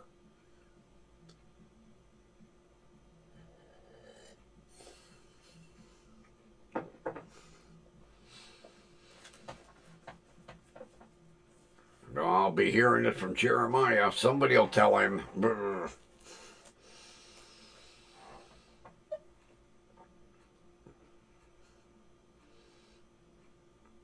Oh, Kathy, it's disgusting. Yeah, Jeremiah Payne.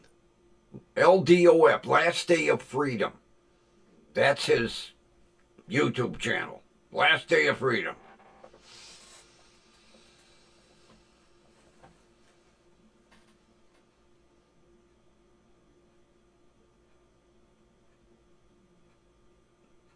Every state that they've been in, they've got open CPS cases, but they run. When they get word that CPS is coming, they leave the state, go somewhere else. How they're doing it, I don't know, because he don't have a vehicle, I don't think, anymore.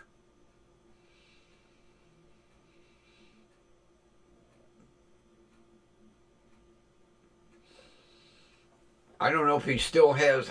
I thought at one time, I know he had a minivan. No, he didn't, because they'd have been living in it. But that poor kid has never seen one day of school.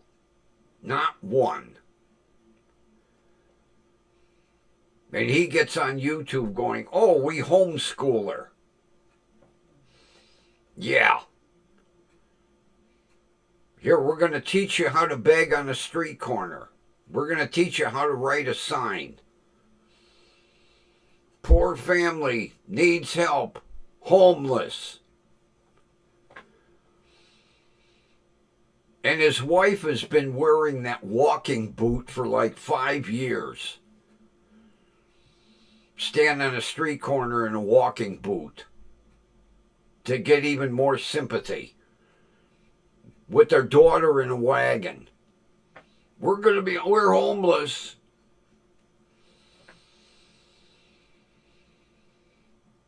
Because Jeremiah can't hold a job.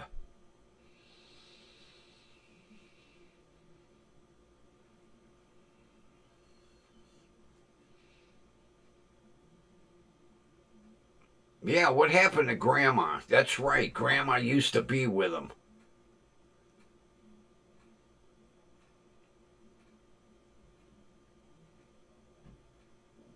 Didn't Grandma have a house, or did she lose it, or was she in an apartment? I don't think Grandma was in a motel room all the time.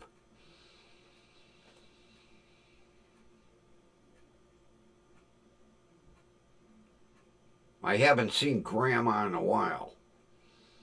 But that poor kid, oh, what a way to grow up.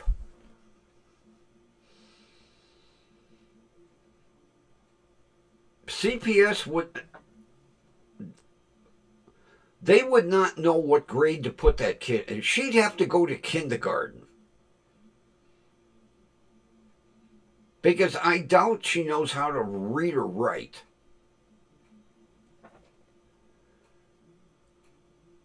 Because they're always begging on a street corner.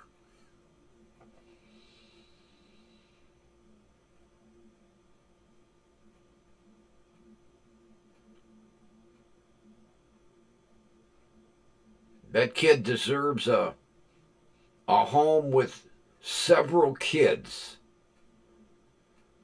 A family that's got 3 or 4 kids so that she could learn social skills and eat real cooked food, not McDonald's every night. The kids probably never sat down to a decent meal. I wonder if she knows how to use a knife and a fork.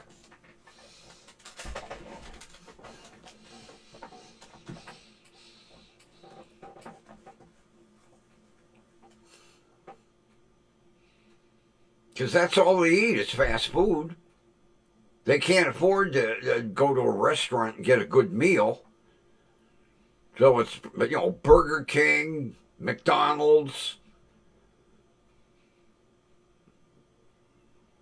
Rallies. Although Rallies is up here. Checkers.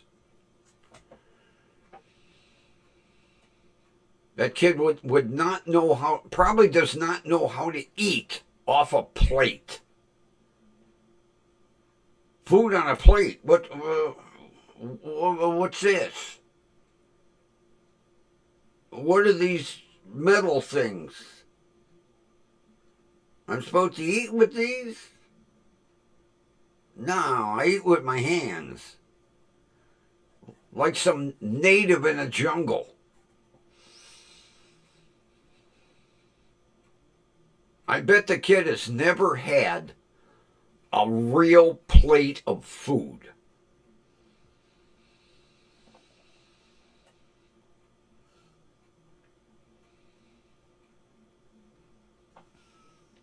What's this spiny thing?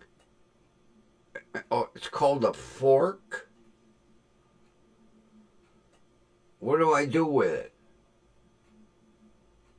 Eat with it? How? That's about what it would be.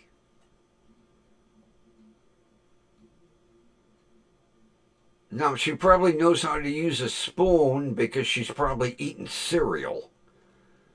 But I guarantee she's never probably used a knife and a fork.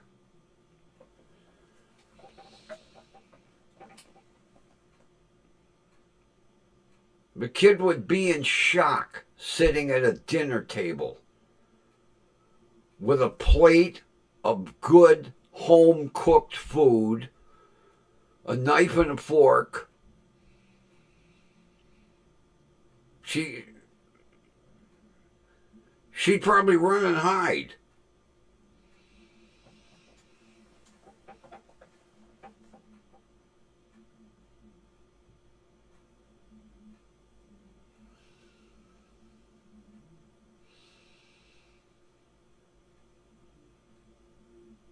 Oh, that's a good place to take a little kid. Salvation Army with a bunch of homeless people that probably haven't bathed in a year.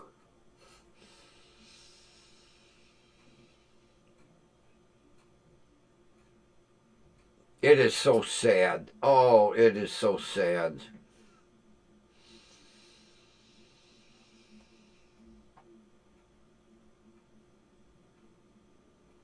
And all you hear is Jeremiah bitch. They want to take my kid away. They want to, well, yeah. Your kid should have been taken away at birth.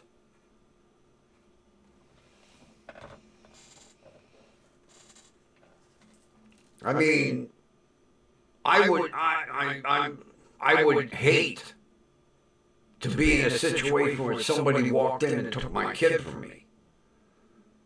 But that kid deserves way better.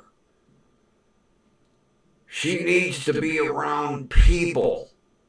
She needs to play with kids her own age. She needs to go to school.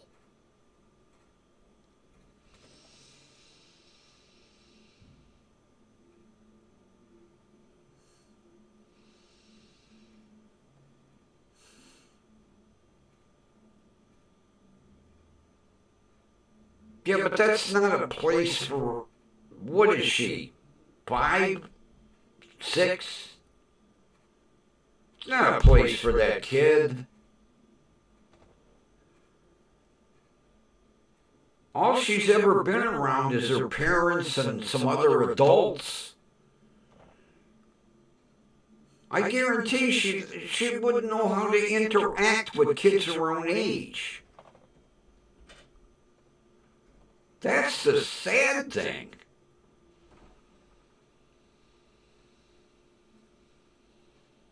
Like I say, I would never beat a drum to have somebody's kid taken away. But that one deserves way better than what she's got.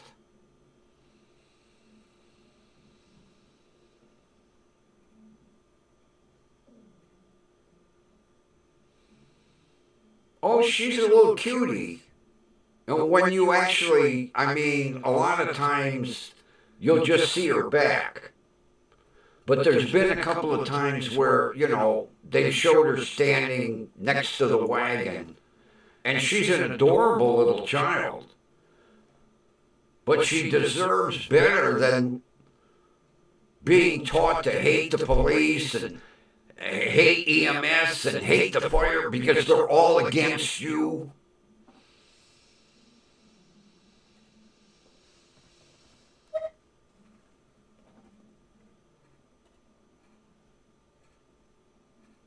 You know, to be preached at daily. The police are not your friend. The fire department, they're not your friend. EMS, they're not your friend. Everybody wants to take you from us. I'm sure she hears a lot of that. You won't have us as parents anymore. Do you want that to happen? Be taken away from mommy and daddy? Live with a strange family? Oh, I guarantee they beat that into her head.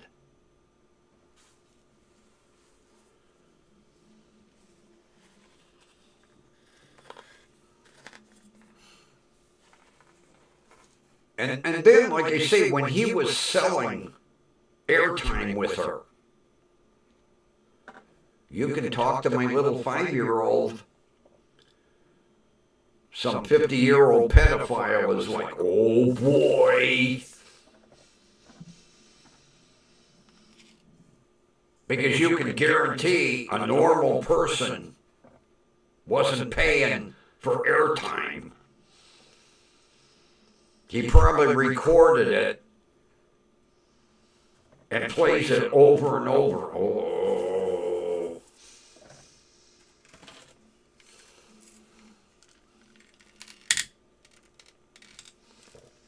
Oh, I'm going too far with this one.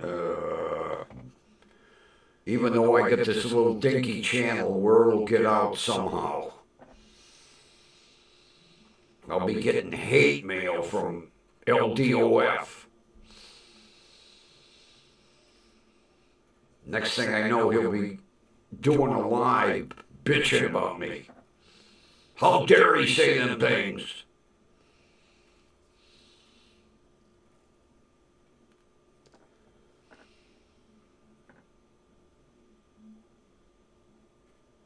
I just like to know how he gets wind of Child Protective Services.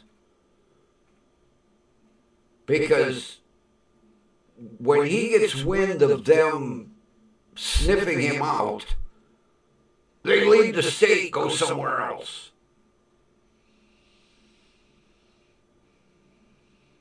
Because that's what he does. He runs from them. He'll be in Tennessee, he'll go back to Kentucky. Then he'll be in Kentucky and back to Tennessee. Gotta go to Georgia now. Wherever they can find some cheap flop house motel room.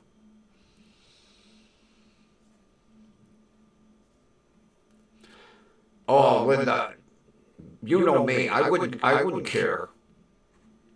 I would just go on a rampage. He doesn't want to fuck with me. I'll be calling Child Protective Services in every state, every county, every city.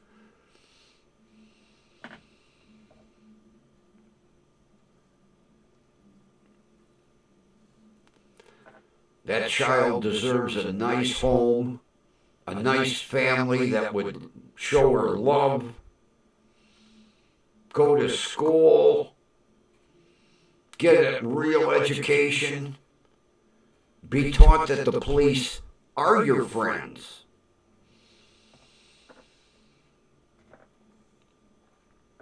I could not believe the one day there was a police car driving through, checking on them, panhandling. And he looks down to her and he goes, "Fuck the police." And she goes, "Fuck the police."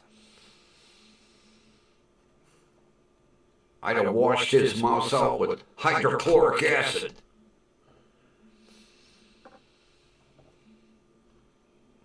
They think it's funny.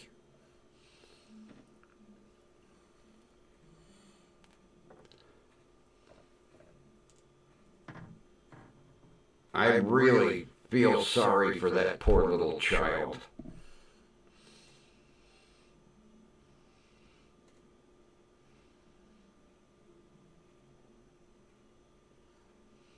You know, if I thought the money would be spent on the kid, I would send some money.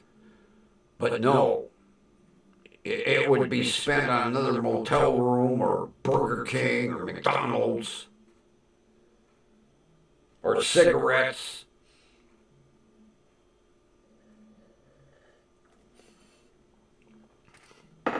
For somebody that doesn't work, how the hell does he afford cigarettes? You can't make that much panhandling on a corner. Although people going by see that poor little kid sitting in that wagon. We're homeless. Okay, here's 20.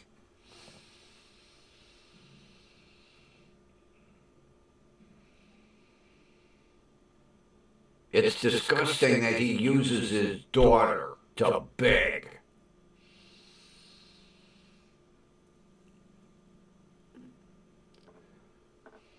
Standing on a goddamn street corner, her in her walking boot. We're homeless. Poor little kid sitting in a wagon who should be in school. Then that one day that he made it live as if he was some stranger walking up to them. And he's filming her standing there in her walking boot and the kid in the wagon. This family is going to be homeless. I'll give you my PayPal and I'll guarantee receipts as to where all the money goes. This family deserves it. Talk about pimping your kid out. He should be, oh God, they should build a jail on top of him. And her too, she ain't no better.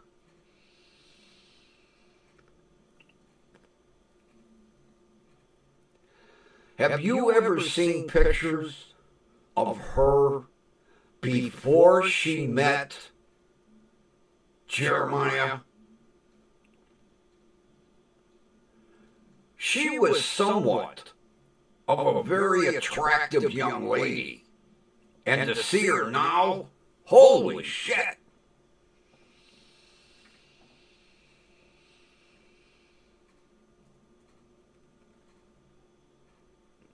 Although I think she was an exotic dancer. I don't know. Don't quote me on that one. But she was a very attractive female. And to see her now, of course, when you're eating fast food 24/7, yeah, does pack the pounds on. Especially if the only thing you do all day is stand with a sign begging for money.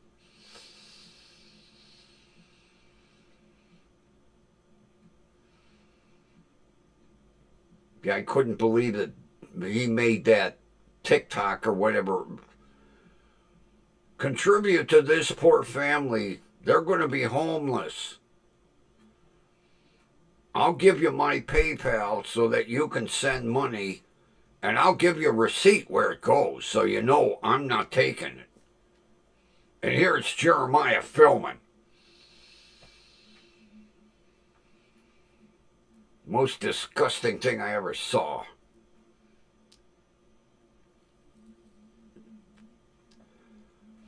And he's always going to sue everybody. I'll get my attorney to sue you.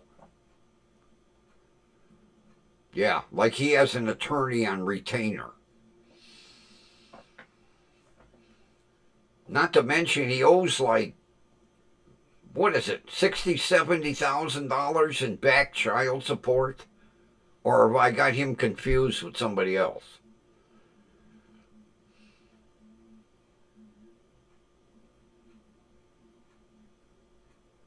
I think I got him confused with,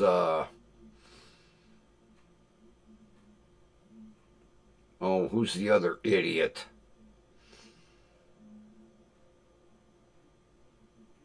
Broken system, broken crutch. Yeah, I think isn't it broken system, broken trust that owes like 60,000 in back, or is it Jeremiah? I know one of them owes a ton of back child support and doesn't even acknowledge the kids, although they're grown by now.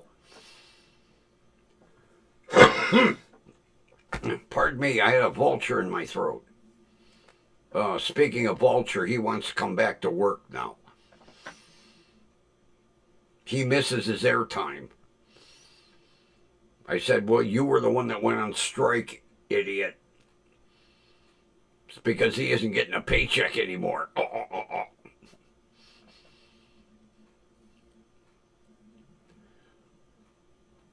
Yeah, he was in the CEO's office this morning. Can I come back to work?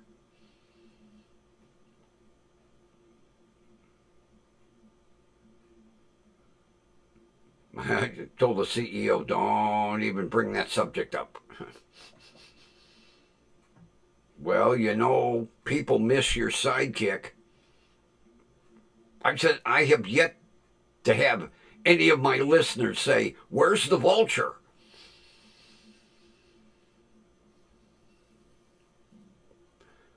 Another reason I changed studios.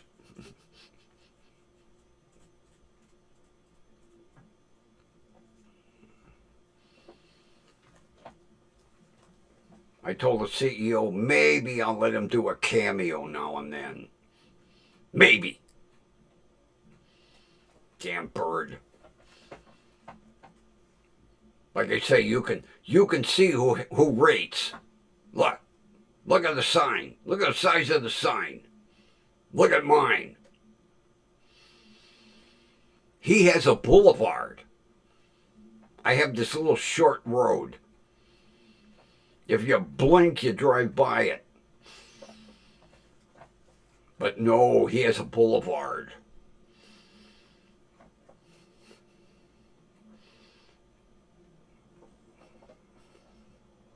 Enough of him.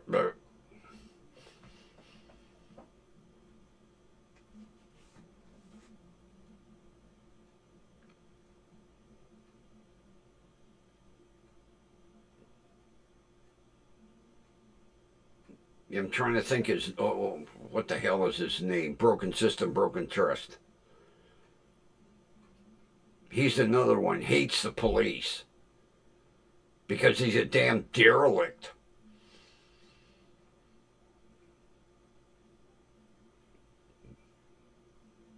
Soon as he sees flashing lights, he runs over with his camera. Look! This guy's being oppressed.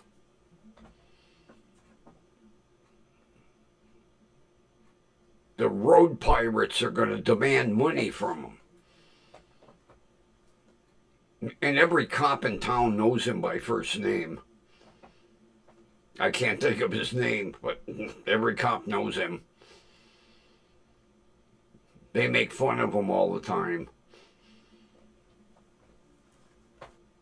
He's another one, bounces from motel room to motel room because he can't hold a job.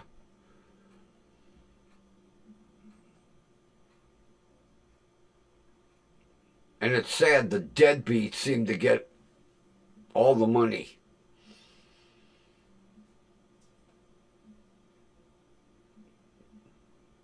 Gee, maybe I should put my PayPal out there.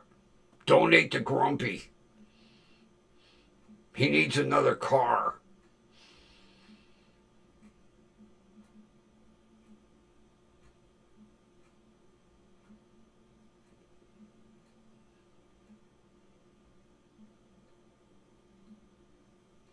Yeah, broken system, broken trust. BSBT. I can't think of his name. Another loser. Yeah, maybe I should start begging. Grumpy needs a car. Because it seemed like probate court ain't never going to clear that Posada. Ugh. And the sad thing is, I have a warehouse in the corner of my living room of parts. I'll be out in the goddamn snow freezing my ass off working on it.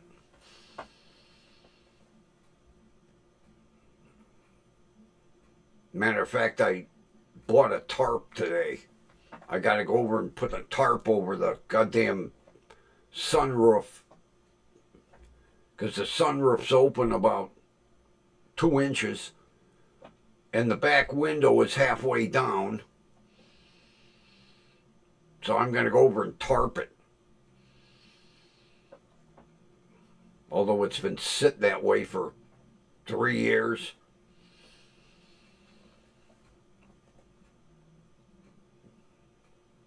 Yeah, I got seat covers, I got mirrors.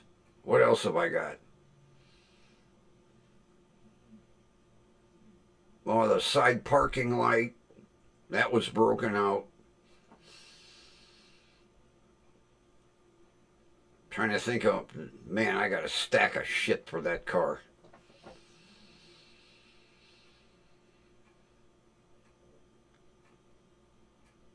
Not to mention, I'd like to, give it a good rub and buff.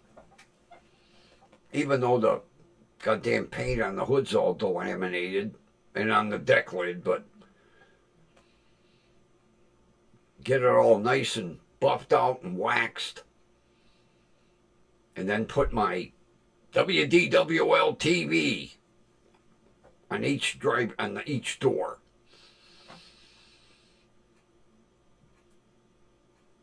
And then get arrested for putting that license plate on it.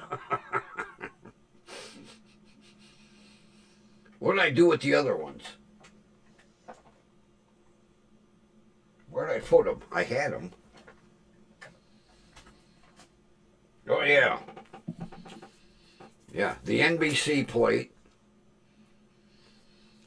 And good thing I didn't put, I was going to put MSNBC.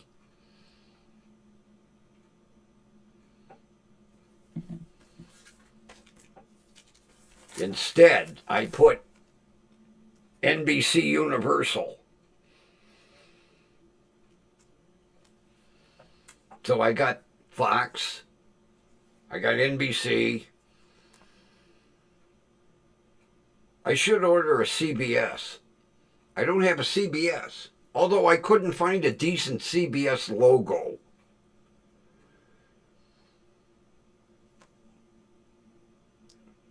And just swap the plates out. I'll tell you what. This guy does a beautiful job on license plates. He really does. $18. Well worth it. He'll put anything on a plate that you want. And he's got plates for every state. So, like, if Kathy wants to get one, or Linda wants to get one with their state on it,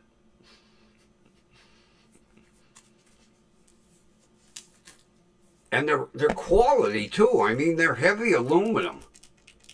They're actually better than the goddamn Ohio plates that we got.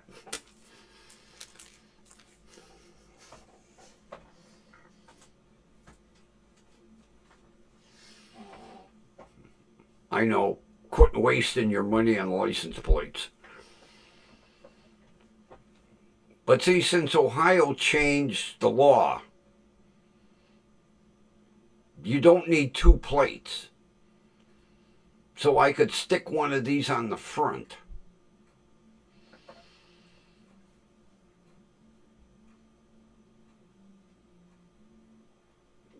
Yeah, I can't wait to get that car. And I think, although boy, I could be going out on a limb, I think I might have sealed the deal on the Corvette. Grumpy in a red Corvette convertible. 6-speed. But that damn car's been sitting for like 5 years. Now, I know why he quit driving the Passat. Because he was too cheap to get the sunroof fixed and get the back window fixed on the car. I don't think he ever drove the Corvette. And his son has no idea. Now, here's where it's scary. You know, me offering to buy it. I think he's going to sell it to me for the offer I made. No one takes a perfectly good Corvette and parks it. Although, knowing Jim, it was probably, I'll drive that during the summer. And then he parked it at his other house and kind of forgot about it. Fingers crossed, there's nothing major wrong with it. Because boy, would that be a nice backup car. A 1991 red Corvette convertible. Although it's got that crappy beige top and that crappy saddle tan interior. Oh, I hate that color. But that would be a neat grocery getter to pull in at Mark's with. Hey, look at the old fart driving the Corvette. Yep, that's me.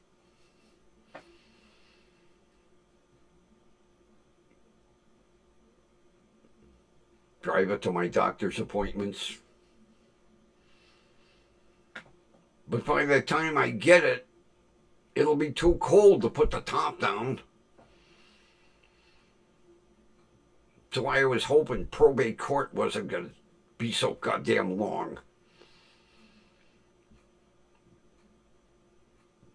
Be to drive that up to Mark's. Pull in. One of my little cutie cashiers comes out and go, "Wow, you got a Corvette. Didn't I tell you about it?" I've never been in a Corvette. You're too young. I'll tell you what, I'll get out, you can sit in it, and then when you're done sitting in it, I'll lock the doors and go shopping. I want to go for a ride. Well, find a boyfriend with a Corvette. I'm not getting in trouble.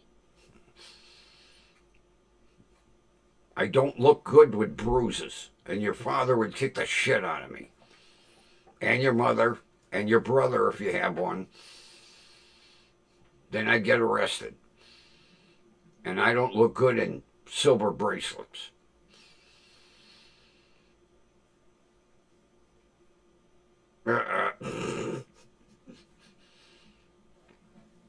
I would just love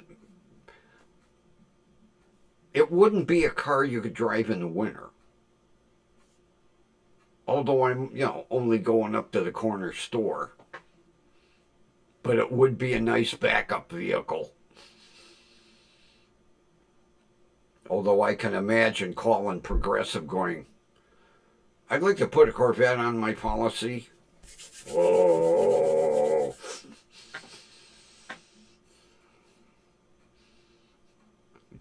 Tell Progressive, it's just a little two-door sedan. What's the VIN number? That's not a two-door sedan, it's a Corvette. Okay. But I mean, it's a base, plain Jane. It's got the small V8 in it. It's got the 6-speed. No expensive accessories. It's just a baseline, everyday, run-of-the-mill. And I told his son, I said, it's not worth anything. Not to mention it's been sitting for 5 years.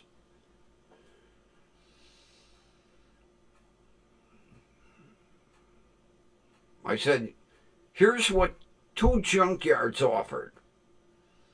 I'll give you the higher price. Oh, okay.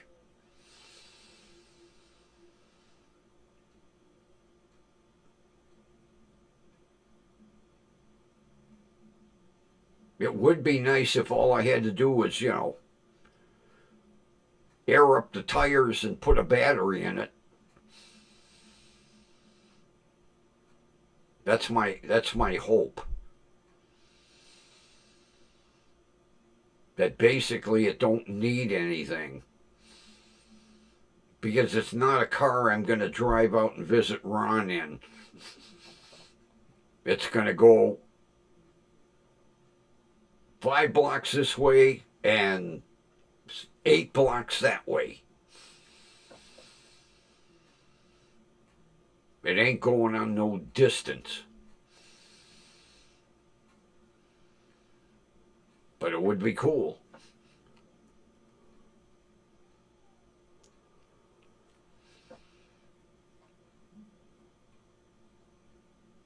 Although I'll tell you, my neighbor, I don't know where he found it. He's got, I forget what year it is, a Cadillac Alante, that little 2-door hot rod that they built. This thing looks like it just rolled out of the showroom. I don't know where he found it. It is absolutely gorgeous. And he tools around with the top down. But it's spotless. I don't know where he got it from.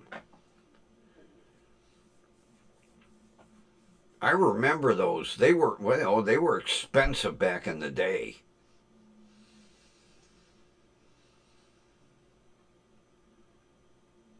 But we got to get out of probate first. And I hope it isn't in the middle of winter. Because I'll tell you what, it's getting cold here in Cleveland. Holy shit. I got to take the window air conditioner out. Because the draft coming in, geez. Middle of the night, I felt I was sleeping in a meat locker. Pull the shade down, close the drapes, put an extra blanket on the bed, an extra hospital blanket. Oh, I love them blankets. Mine all say Lakewood Hospital. I wish I had the warmer.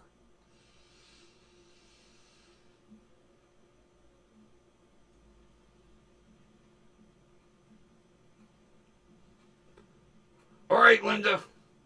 Have a good evening. Keep us posted on how the family's doing. Let us know tomorrow.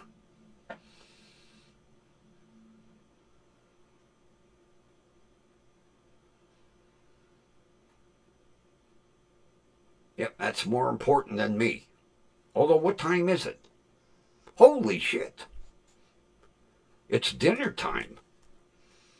I got a couple of burgers waiting for me. So I think it's time to play a little music.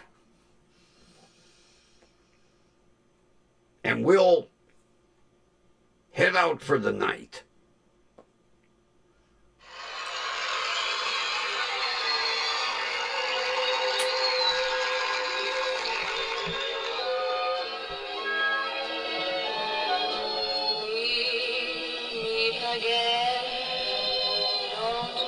We know where, right here.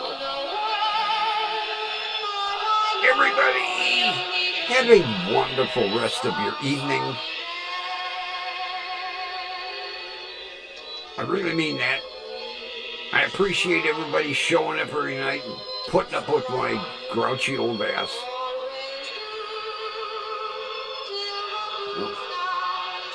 Take care. And we will meet again right here tomorrow night. And with that,